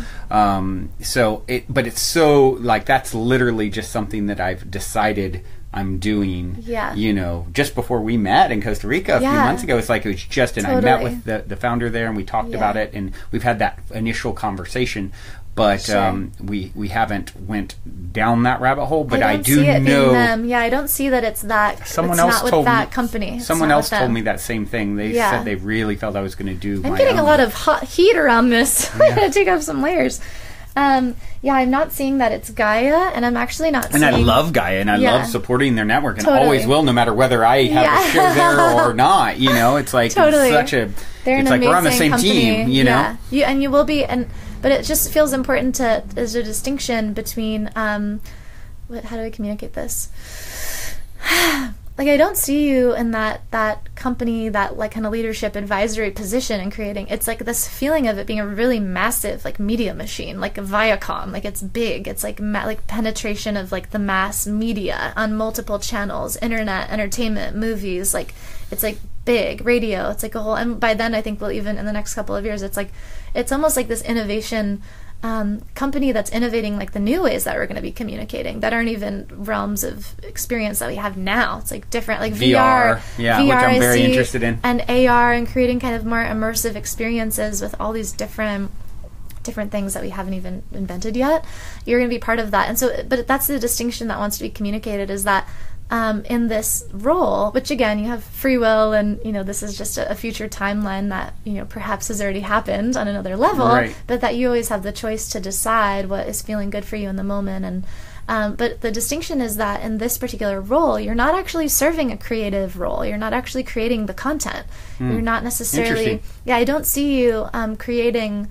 I don't see you like as the host, or like being the person that's like the storyteller per se. I see you being the director. Interesting. Like, you're directing other people who are then, because it feels like you're in a position of like you're stewarding like so many other storytellers, and that part of your path is like, what I'm feeling is really clear, is like you're being guided to help other people become storytellers, and to like give other people, like create a platform, which you've had so much experience of creating through everything you've done, to be the storyteller, create the platform, build it all, but that you're going to have this opportunity and infrastructure and resources and money and influence to invite other people who like are really powerful storytellers and have so many gifts to bring, and are sharing really, really different stories that have like never been told. And like, almost, I'm feeling so much around this, like, even it's connected to what we're doing here right now, and me getting the opportunity to share this with you here in this type of light, that you're going to be giving other people who have similar types of gifts, or other types of just new ways of communicating, new experiences. You're going to really be instrumental in giving them a massive platform to be seen and to be sharing with the world. And it's just this huge ripple effect that comes from that, really, really big. And so you're instrumental in that, because you have a gift in really seeing that potential in people, right? And the time, and that's something you've felt your whole life, that you can really see the gift in people and help them bring that out in themselves, and to lift them up. And I mean, that's what you even do through the show. You're like helping people feel that in themselves. And so, but that there is a question in you about, but the creative expression part, you are the storyteller, and what's happening there. And so there's a balance there. There's I do see you also still being involved in music, that there was a return to creating more music, and creating having that be part of your life. That's actually less of a and there's not so much of an attachment through the music, and like storytelling, and it's like really fun and lighthearted, and that may be something that you are returning to even now, and that's present for you, but that it could also be almost the balance to this new, it's like a paradigm shift we're talking about, in which you're going to be in this like advisory, directorial, almost like mentoring role. That's what I see for you in this like kind of big machine. I keep feeling it. It's like a machine, because it's like outputting like massive amounts of content and like recalibrating all of these different ways of, it's almost like you build a new internet or something.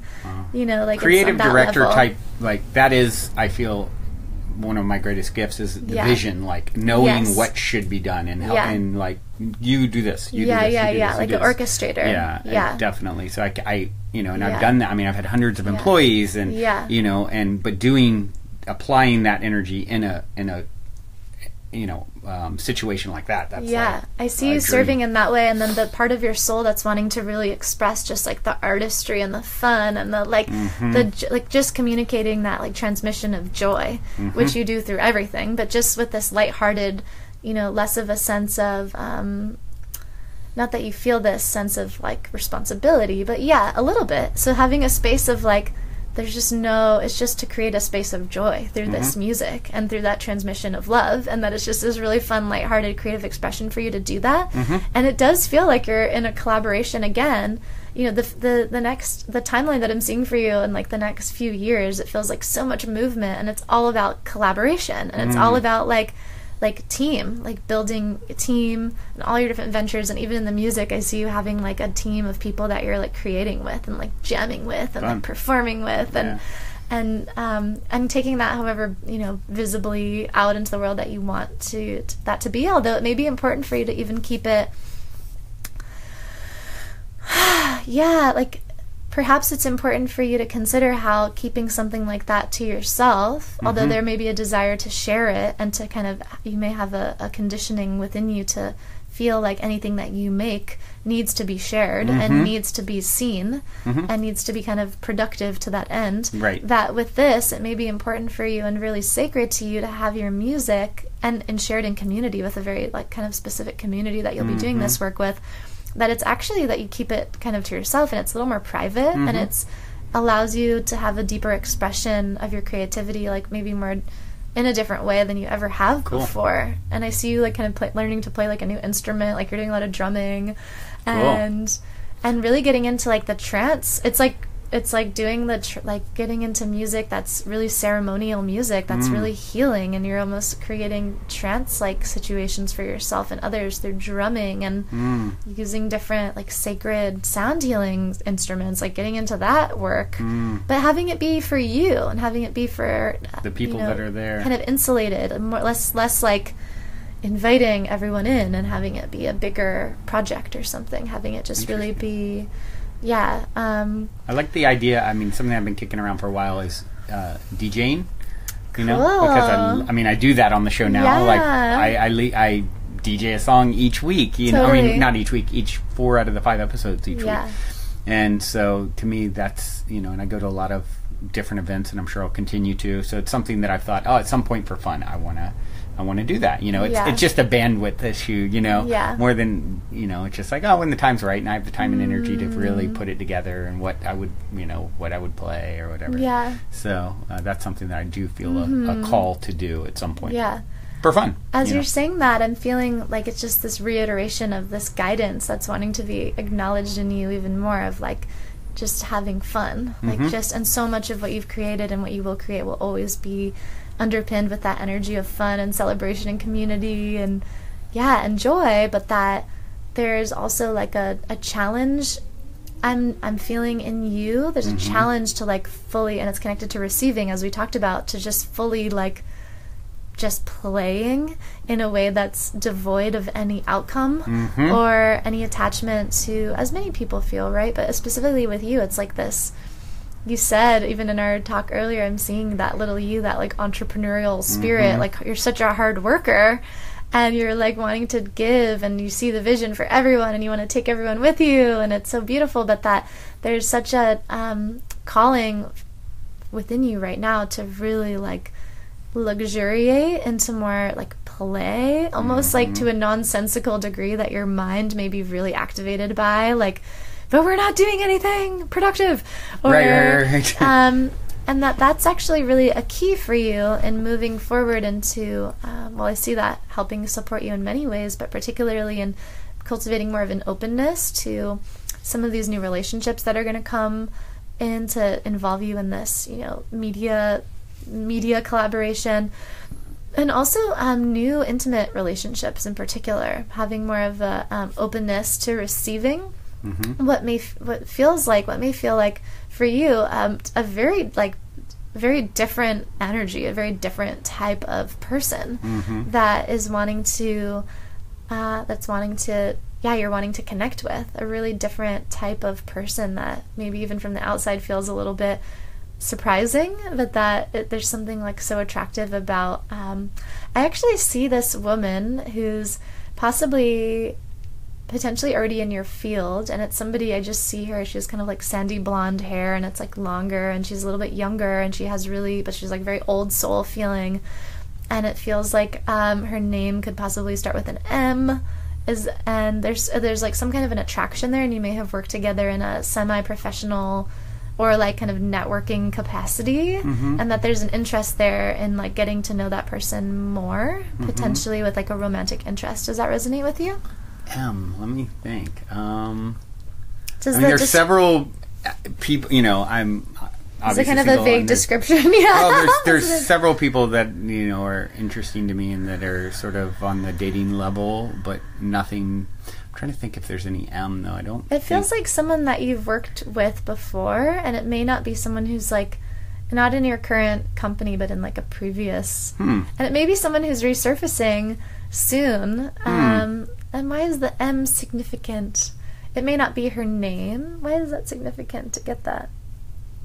What's important for Brandon to know about potential new intimate relationship opportunities and the path with that exploration?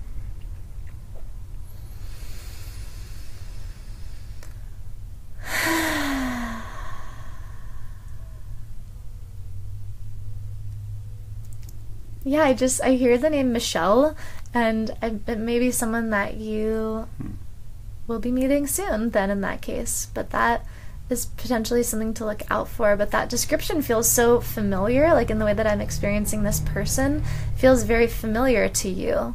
There's an M in my life that was here recently who I love as a person, as a soul, and there's been some romantic interaction, but I don't foresee it really going anywhere like you're describing. I think she would really like that, and she's made that very strongly known. Yeah, but is that what I'm picking up on? No, it feels like a new person. Yeah, okay. There's a new person, but maybe the M is it's keep an eye out for Michelle. No, That's the what one I'm you're getting. talking. Well, the person that I feel like somehow really still deeply connected to, you were talking about earlier, that maybe would come back. I met through Michelle. Actually, my last two interesting. relationships came through. Michelle was friends with both of them. Okay. And so one of them, it's like... Michelle may be introducing you to this new sandy brown hair woman. My last two relationships came through the same Michelle. How's that significant? And one of them I figured you were That's talking hilarious. about. I love that. Yeah. Yeah, because it's this feeling of like familiarity, like you know the person, and that's fun. Okay, hold on. Well, and there's someone that I've met recently that's younger for sure that is interesting, that it really reminds me of Michelle. Like, you know how I talk about you feel really connected to my mom's best friend energetically to me? And if my mom watches this, I think she'll agree, or her daughter. Now that you talk about it, there's this person that I've met that is really interesting. Yeah. That I don't know that's a definite description of. And it feels like she's in a very it's like her focus is in like health and fitness and health and wellness, or maybe even like with nutrition. Like could be like a nutritionist type person, if that resonates. And she there is a nutritionist person that I'm that I'm going to see too. So that's there's a lot. I mean, actually, it makes me sound like a very active life right now. Active life right now, for sure. But so what's the important guidance with all of that? Because that was fun to receive some of those pieces and validation of like some of those things that are present for you. But is there clear guidance for Brandon on this path, and perhaps any answers to questions that he has about romantic relationships and this evolution of intimacy in his life?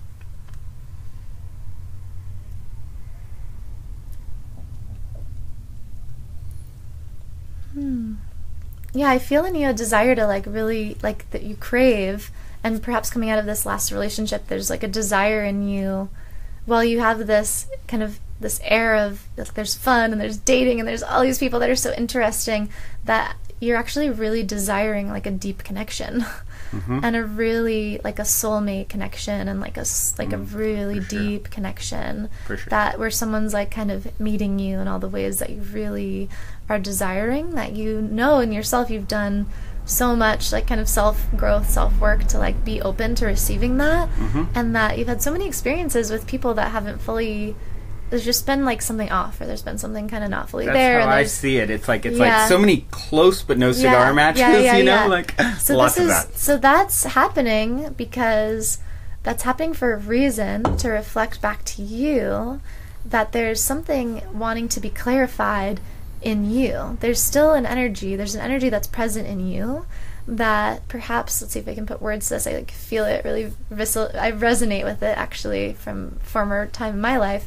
And it's this energy of, I don't want to call it like, it's not settling, but it's like this energy of, well, it's like the energy of the chameleon almost. Like you can really like kind of mold to many different situations and many different types of people. And that maybe there has been a feeling of having settled in past experiences and feeling like you've, you know, molded maybe to other people's way of being a little bit more than you may have wanted to, as opposed to having them rise to meet you. And that this experience of having so many people reflecting back to you, this like almost but not quite, is really asking you to get really clear within yourself of, you know, what is it that you are wanting absolutely, and what is the actual like absolute standard, and to be very clear in like that you will not settle for anything less than that. And that also like really within you though, like, are you meeting that standard of what you're really desiring to call in to meet you? Like, are you, there's like this invitation to be in really like a heightened degree of integrity, maybe more so than you ever have. So there's some particular things just, and I know you're well aware of this and you're working on this and you're so aware, but there's just that clarity and that person, it's like the there, but it's like you can't see each other fully until you're really in full integrity with like being that embodiment of like how you really want that other person to meet you as well. So it's like being your, and you already know all this, I'm just telling you what you already know, telling you what you already know, but very specifically in that I'm seeing some lacking integrity in the areas of, you know, health, and like really just like fully like putting yourself into like the vibrancy and the vitality that you like truly seek to experience, like really, and that's been on your mind, I feel, as it has been in a lot of in the collective as well, as like I like what would life be like if I felt like as amazing as I could possibly feel, like what is possible, you know. I resonate with that deeply too, but it's like, you know, being really willing to look at the ways in which there are maybe attachments to behaviors or patterns or, you know, escapisms even that don't I went to the gym for the first time in years in the last 2 weeks for that very reason. It's like, okay, I can do better, you know? Yeah, I feel that. You know, instead of just doing yoga a couple times a week, what if I actually go and do more, you know, and really get in the best possible physical condition and shape. And it's about feeling. It's really about, like, for you, and I resonate again so deeply with this, it's about like the feeling part of it. It's actually not about like the looking and the body. It's about like, how does it feel to That's be sort of a like byproduct. That's other stuff. Absolutely. Yeah, it's about like feeling so clear and feeling like so grounded in your physical, just like optimal health, and this like magnetism, like you're such a magnetic, you have this aura that's just like it's like massive,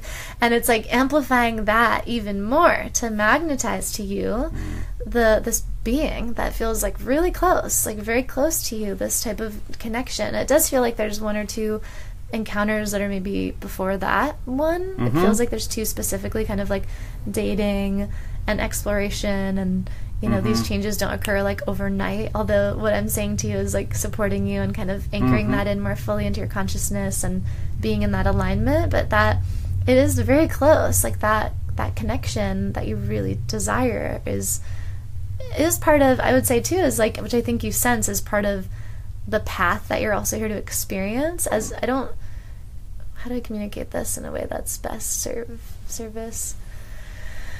And this may be a message for people listening to, for all of us, that every soul has a different like trajectory, especially as it pertains to partnership and that realm of like divine union, and that in your case, like that is very much a part of your path, is to like experience that like divine union within, and then so within, so without, with like another being in a really powerful way, and to have that be like this partnership through, which is like another, again, I feel this notion of like a machine through which so much is created and so much is like magnetized, and just like, wow, it's like so powerful when you're in that type of container.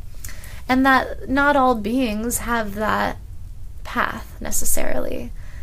Not all beings have that ultimate path in this lifetime to have that like divine union experience.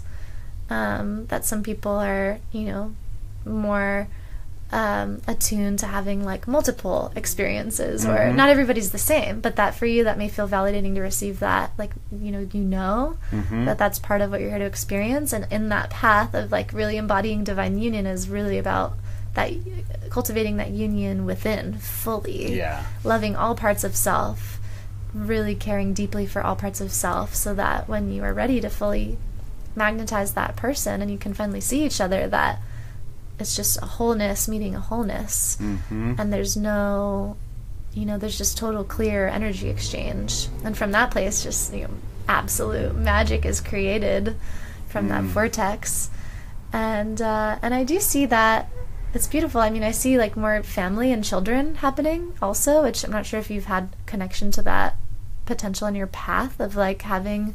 It feels like an adopted child, maybe potentially in that path with that partnership. Interesting. I've always thought I would have, I have one child, and I've always thought I would have more children. And in recent years, I've started to think, well, maybe as my life becomes more and more about, serving, and when you have children, it's going in. You kind of do this hibernation thing, and, my family and inward.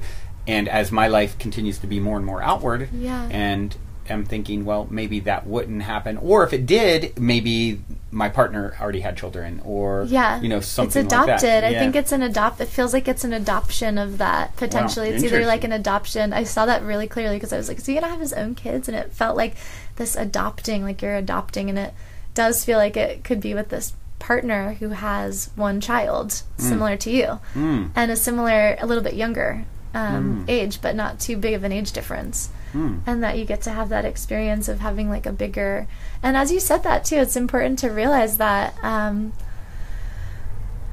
love this message, like part of the trajectory like going into the future is about also like having it all, like having, it's not in and then out, it's like what if your family is involved in the whole business, and they're all creating stuff with you, and I really feel that it's like that sense of like full integration across. Definitely with my son now, everything. we have a very strong feeling of like we're going to co-create a lot together. Totally. Yeah, I'm guided to ask you if you have any particular question that might be more specific that I could help. Yeah. With. Let's see. Well, one of the questions that I have is, of course, and I've talked a little bit about, I have a travel company that's growing a lot and so much potential. And, at what point do I go from a day-to-day operations to a on the board advisory kind of role? That's something that I've pondered, because I know once that happens, it frees me up to do a lot more of the, this type of work, which is, fills my heart in a way that, even though that is like this tremendous opportunity and it's on this incredible growth trajectory, and I would never leave it in a way that would leave it so it would not be able to be its fullest potential, especially because, I've put so much in to get it to where it's at, and it's my brother's my partner, and all the people that are helping to make it live and breathe. So that's one of the things that I'm curious how you feel. I have ideas about when and where I would make that exit, but I'm curious what you would feel. Yeah, I mean, you mentioned June, and I just heard June right away when June, July, like definitely soon, the summertime. But I see it like somebody coming in who I felt that immediately as you started asking that question, that it was like summertime, that there's somebody that comes in that you may already be kind of like entertaining the possibility of like promoting. It feels like it's somebody from who is it? It feels like it's relatively seamless to find this person, that it's actually not someone who's already within your organization per se, but it's someone that comes into your awareness perhaps through somebody else in your organization, like really easily. It's like another, like a CEO type from another startup that has a lot of experience in particularly like consumer travel, and may also have, I'm seeing this person also with like experience in fashion and like experience in like managing, this is like maybe arbitrary but perhaps a sign of like, it's like I see specifically like this person managed like global supply chains for like fashion brands. Interesting. Oh, so wow. to just Okay. keep that in mind. That's interesting, because I know someone who's very smart, who's done that sort of. Yeah, they bring, because it's like important that they have that, like what makes sense about this person is that he may not have the exact specific familiarity with this market per se in the way that maybe you do and some of the other people that you work with do, but that he has the same type of systematic thinking and like experience running like global supply chains and managing like massive programs within that, and big infrastructure and many people and many moving parts, that actually the way that he brings kind of a fresh perspective that's not so inundated with like such a travel specific lens is really refreshing, and he's able to bring kind of that fashion creative like coolness factor to the brand that it makes it really attractive, especially when it comes to marketing in really creative ways. And I do see him also bringing, it's a man I do see him bringing perhaps a woman to support in a marketing capacity. It does feel like that's something you're looking to have support in as well, as you decide to kind of turn, give your responsibility over for like the day-to-day things, that there may be an opportunity to like create a little bit of a reorganization in the marketing end. Although you already have this like epic consumer base, I do see that there's some really cool potential for, and we even talked about this in a potential other partnership with us, which I see going really well, that discussion. So it's a man and a woman. The man, do you have any more information about who to look out for this? I know a really awesome woman who has a lot of experience in travel. I mean, not in travel, in fashion. Who, as you thought of it, I mean, she's never done anything like what we're doing. And, but as you talked about that, she came to mind as like, oh, what would it be like if she was involved? It may be good to talk to them if you're feeling that energy. There's something coming in for you about that, but that. As you say that, the person, because there is this desire in you to really hand things off to someone that you really trust, who you know is going to do a great job, who you feel... It can be an extension of me in some way, like, exactly. and I trust that fully. And it feels easy. I can take my gifts, which a lot of times are the vision piece of it, and say here, and then they're good at translating that into or bouncing ideas off, And it feels easy, and it feels like this person, this man who's going to be taking over that role, is not somebody that you know yet. Cool. So it's a new person, but that it may come through any of those connections that you're feeling like maybe I should talk to that person or this person, and to be open to people's backgrounds, right? Which I know you're super open-minded about, but just to be extra conscientious of like being open-minded to people's like kind of diverse backgrounds and what they may have to bring to like a seemingly different market, but that they have the underlying skills and vision and intention that are really important, and that all of the kind of mechanics of the business can be learned or transferable. Right. So that's really important. But I see that happening soon, because you already have the intention. So this is, again, coming back to you. You decide when it happens. You can just set the intention now that by June, let's say June 15th, you will have this person taking over your business, taking over the day-to-day operations, and that you fully entrust in them to just do an amazing job, and that you're fully like aligned with that, right? Because there is a part of you that is like not fully open to receiving that with such ease, like right now, that conversation could be happening today Right. or tomorrow or next week, that there's still, so what I'm seeing is that there's still some things. It's interesting how this feels like such a mirror for like what I was just explaining to you with the relationship dynamic and this need to be in more integrity, right? Being like more clarity and integrity with yourself, to be really clear on like what it is that you're calling in, being the embodiment of that. So it's like this person that you want to take over everything. It's like, are you, okay, so tangibly, are you setting up a really clear setting for them to walk into? Is everything like organized? Is it like ready to hand off? Is it like are certain, I'm seeing and I feel like you know exactly what I'm talking about, there's like a particular system or a particular component of infrastructure within your company that feels like it's could be technological, like related to the tech side of it, but it feels like it's more than that, related to like an infrastructural, like project management, like people management. I have a big part. thing that I want to implement that I haven't yet. That's a whole organizational structure. Organizational structure, yes. Yeah. That's and it's about like management and like kind of assigning roles and like the chain of like delegation, that kind of stuff. Yep. Yeah. It's called holacracy, and it's like cool. basically non-hierarchical. Totally. It's based off of the way the Zappa style. Yeah, like Zappa totally. stuff. That's right. Love yeah, it. I want to. So that feels really powerful, and that's part of what you need to implement and finish before you're ready to fully hand that off, right? Because that's part of like the legacy that you're leaving for this person to manage, and that's really important. Do you see how that needs to happen before you're fully ready for this person to like enter in and just have it like handed? So, and you already know that, but that, I saw that absolutely, like that is so important. And also just in cultivating that, like part of your gift in this experience is like to really cultivate this amazing culture and to create this amazing foundation for this company to just like totally thrive. And you're building this like intentional culture that's so, it just flows so well, but it's so important that you create all that groundwork, you know, as much as you can, that feels like a completion for you, setting that up so that you can feel really confident and just like, it's running, here you go, with this new person. Yeah, but that could happen soon. Like, I feel like as I saw that happening, it doesn't feel like it has to take, you know, it could happen within, you know, as soon as you'd like to start now, and then rolling that out with the intention that, you know, by June, it's like, integrated, people are familiar with the with the structure, people have been living it for a month or two. Yeah, we looked at actually having some of our team go to a training in May. Cool. For perfect. so that we can begin the I implementation love that. process. Yeah, I see that totally. Yeah, amazing.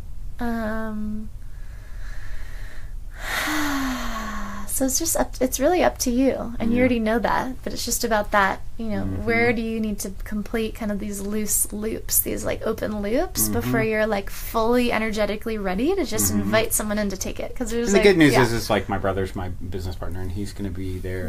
And you know, it's like it's doing really, really well, and so I'll just. Part of it, I think, is for me to learn how to navigate energetically my desire to do other work, balanced with appreciating what I have and the beauty and the power of it, and like, and really like, you know, not be too attached to when and where and how, and just like I can feel the growth that it's meant to show me about how to navigate these. You know, this is great and this is great, and I'm, you know, and then you know from there, one of the questions that I have is like, you know, starting on a docuseries, sort of taking these interview styles to places, and you know, and uncovering magical places, people, events. And one of the things that I was considering doing prior to that is potentially writing a book, leading up and releasing that. And then it's like the book is literally in real time. Here's my story. Here's my beliefs. Have you ever had a magazine? Have you ever thought of having a magazine? No, I mean, I wrote for a magazine many years ago. Okay, I just saw that as you were talking about that. Magazine? Yeah, I wrote for a magazine a long time ago. So that's something that I'm considering too, that I'm curious about, is like, you know, sort of the way to do the show. You know, there's different networks, or you can do things on demand, and you know, I've already got, you know, a lot of momentum with this show. Now parlaying that into, okay, here's a book, here's my story, and now if you want to tune in more, you know, like the book being Tales of an Optimistic. And because I have all these like really cool stories, I can share my 728, baby. Share my that's my next question, and then we'll be done. Yeah, and leading that into the show, which is going to be optimistic, spelled MYSTIC. So that's something that it's like, once I exit the travel company, then writing the book, then doing the show, and whatever from there. A platform for producing content is like right up there on my list of what desires to do, as you touched on earlier. Yeah. So.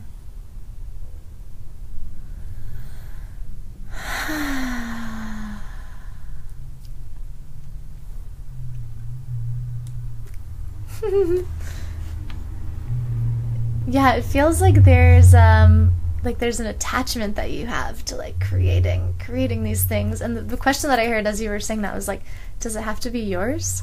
And similar to what we were talking about earlier, but it was like this question of like, does it have to be you, or like does it have to be yours? Like there's maybe an attachment to like something along the lines of, again, legacy and kind of creating sharing in those specific ways. That does it have to be the way? Is that the way?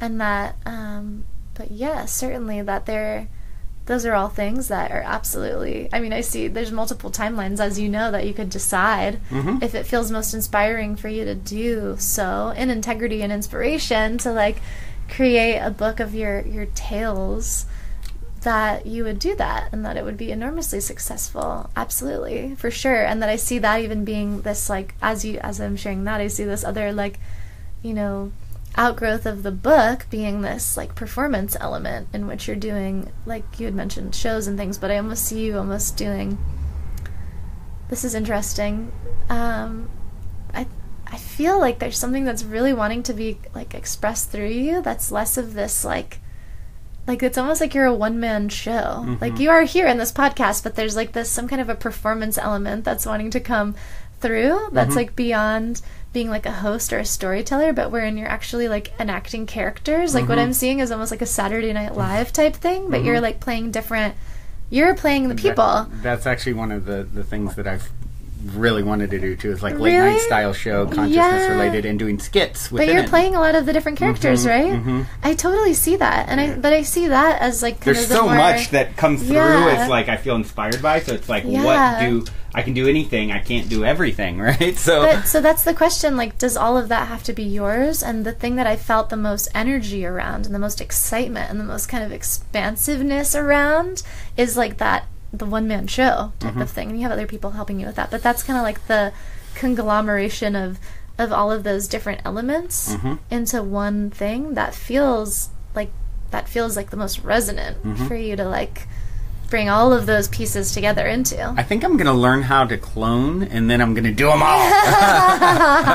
Well, it's about science. I'm going down the science path. I'm sticking to it. Well, this is coming through as a lesson, right? As you know, this is a lesson of discernment. And what is it that you most desire doing? It's something that I've really been working on. It's like, as things come through, and so much comes through, and then just like kind of releasing them and not being too attached. And I'll have moments where I'm like, yes, yes, yes. And then, other times where it's like, okay, maybe, maybe not. I don't know, and like really learning how to, because so much comes through, like just putting it out there and then seeing what naturally unfolds on its own is what I'm learning to do. So, okay, this sounds great. If that's meant, it will unfold. Cool. If it's not, then it won't. That's how I approach it now. It's the only way I know how to approach it with so many things, There's also part of you that's really wanting to just be given the space to say, like, and this is the thing that I want the most. Yeah. And to do that. Yeah. With this particular question. Yeah. True. And then in that desire, like in that like declaration of like, and this is the thing that I'm so excited about, it's almost like terrifying about how big it could be, because we want this to be like really like epic. And it is. And it's almost like scary, like being all in on like one thing, like that big. It feels like a big risk, but that you're so wanting to be in that space. I feel like you're so exciting. Well, this has been amazing, and so thank you for doing this. I do want to ask you the last question, which is my birthday synchronicity. I've told these guys, if you've been listening to my show for a while, you've heard it'd take me 10 minutes to tell it now, so I won't tell it again, but I have all this crazy synchronicity around my birthday. If you haven't heard, it's my dad's birthday, my great-grandmother, on and on. That's like, I could go for 10 minutes to tell you all the stories around it.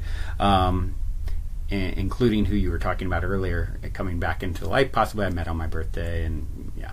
Anyway, this is what you and I talked about too. You said, well, if I do an Akashic Records reading for you when we met in Costa Rica, I want to see if what comes through for you. What's your specific question about that? Just what curious. Is the synchronicity? What is the deal with that day for me? And is there any significant past life, future life? Is it just like a signpost for me to what's the deal with it?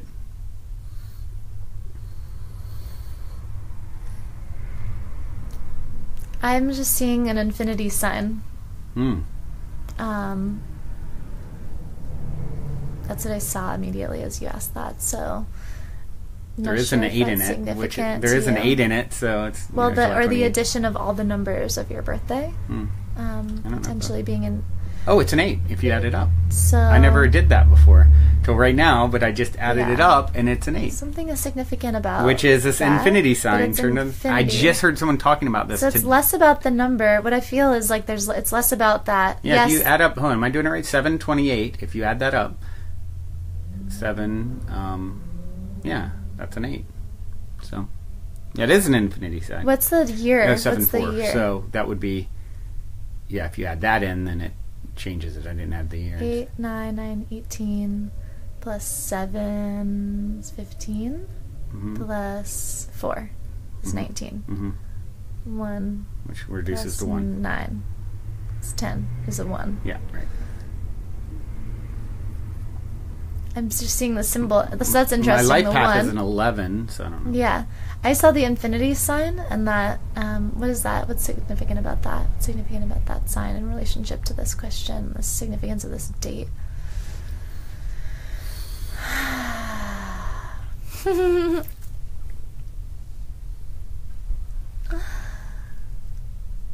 So, what if this symbol, right, that we all agree on, or like it's like a birthday, it's like these different things that we agree on, like these numbers mean something, but for you it's this meaning of infinity to tune into when you find these synchronicities that are happening to you frequently. It's a reminder that you're really tapped into this like infinite span of possibility that you, maybe more so than other beings, are able to fully see through, like what is the infinite kind of span of possibilities and infinite potential, and that you are really in the spirit of that.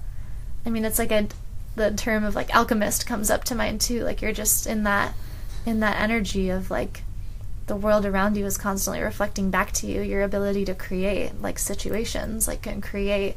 It's like you've set up these symbols to just reflect back to you, to remind you of like what you're creating. Resonate a lot with the fairy and elemental energy, and I feel that very present for you and as a soul as well, that you have that imprint, as well as like having that like guides as fairies and elemental kind of like elves. Playful, and nature, I definitely and just feel that very strongly. Totally. And so part of that nature is to just be in this like play, like life is a game, and that, could you imagine as a soul choosing to incarnate here on this planet in this lifetime, setting this life up as a game, as we all do to a certain extent, and that you set up in your game different signs, as you would say, to remind you of this like really infinite part of your being, part of your soul, that is like in this creator consciousness, is in this like infinite, this realm of infinite possibility, and that's actually a reminder of your ultimate purpose on this planet in this lifetime, is to be that. That's essentially what you're communicating through everything that you do, is this reminder and activation for all beings that we're all part of this infinite field of possibility, and that we're all creators, and that we're all, and that you've actually set up this game very like materially to bring forth so many stories and hold it in your hand, 3D evidences of this being real, of magic being real, of infinite possibilities being so real, and really being available to us all. So, you've to a certain extent taken on this role in this lifetime as this, you are the sign. You are that, like, that's what I see as that sign of the infinity. It's like that's what you're embodying as like everything that you're doing. That's like the imprint that you're sharing with everyone to help them like open to that possibility within themselves. And I didn't feel any. Trust me, I wanted to find some cool. No, that is cool. Thing. Well, like, what's happening? Like, Just noticing my ego getting a little activated. It's so fun. And the thing about this sort of stuff, what I probably think means I'm a little tired. Yeah, well, but what it also means is like, what you're doing. It's like you get what you get, right? Yeah. It's not like you can if I'm supposed to figure it out, well, I'm not going to get some insight from you. If I'm supposed to determine what the meaning is myself, you know what I mean? It's all open. It's all about being open, and it's all about being in question. Like, it's just, these are not answers, yes, and like you determine. Yeah. Like, we all have free will. This is not like fatalistic. It's not communicated in fear or worry or anything at all. It's always communicated in the highest love, like what is in your best interest, and always ultimately the validation of what you already know within yourself to be true, and just like that nudge to really listen. And sometimes, and it's amazing, everyone's so different. Like, some people, the first thing that comes up is like, and that person that you like, what happened recently, like just something really dramatic and really painful will like come up immediately. Wow. So that person can recognize the thing that they've been hiding that's been causing them so much pain, right? Like, stuff will come up like that. But with people that are already really, like, maybe have like a heightened degree of awareness and integrity, it can feel more like just a validation of like, take even better care of yourself and do what you really want to do. And so we're at a good closing point, and I'll just ask to close the records and thank all of our masters, teachers, and loved ones for their guidance, love, and protection, care. Thank you so much for helping us know the truth about ourselves and guiding us in embodying our highest good in support of the highest good of all beings connected to us through time and space. Thank you so much. Sydney, thank you so much for coming, and this is every bit as amazing as I had hoped it could be. What is the best way for people to connect? Obviously, your podcast, and how to find you online and all that sort of stuff. Thank you. This is so cool. Super cool. I really was like, is this are we gonna do anything? Is this gonna happen? Yeah. I think having my wand was helpful. Your hippie fidget spinner did the trick? I need to get one of these. You can find everything you need to possibly ever know about me at my website, sydneycampos.com. You can check out my book website, which is pretty cool too, and you can even get a little preview of my book, in which I include a little quiz so you can find out what type of empath you are, which is super fun. Oh, cool. And that's at also available through my website or at the-empath-experience.com directly. And you can also check out where I'm going to be in person, traveling around for my book tour. I'm going to be doing a launch party in LA on May 6th, at Unplugged Meditation in Santa Monica, and then in New York at the Assemblage on May 13th. So exciting. And I'll be a bunch of other places. And if there's ever, a place that you'd like me to come to, you can also fill that information out on my book website, and I'm super happy to bring, this experience to other places. Yeah. Awesome. Well, I have one last question for you. Oh, yeah. Wrap it up. 60 seconds or less. What is the meaning of life, according to Sydney Campos? Oh, shit. Yeah, just something little to... The meaning of life is to love and to find out really the fullest depth of our expression of love that is communicated through our individual creativity and through our being, through our physical vessel, to feel the full spectrum of human emotion possible through this body on this planet, and to have fun. Yes. To have an amazing time. I have had so much fun. Thank you, Sydney, for bringing the fun and the love and the magic. You are amazing. And we're definitely going to have to do this again. Yeah, cool. Totally. Thank you so much. Thank you for everybody tuning in. I felt so much support and just so much great energy. Thank you. Thank you for having me. Thank you for all that you do, the light that you shine. It's a pleasure to share. All right. Until next time, journey well, everyone. Bye. Oh my gosh, all of our cameras. They're still going. Yeah. Is that like 5 hours?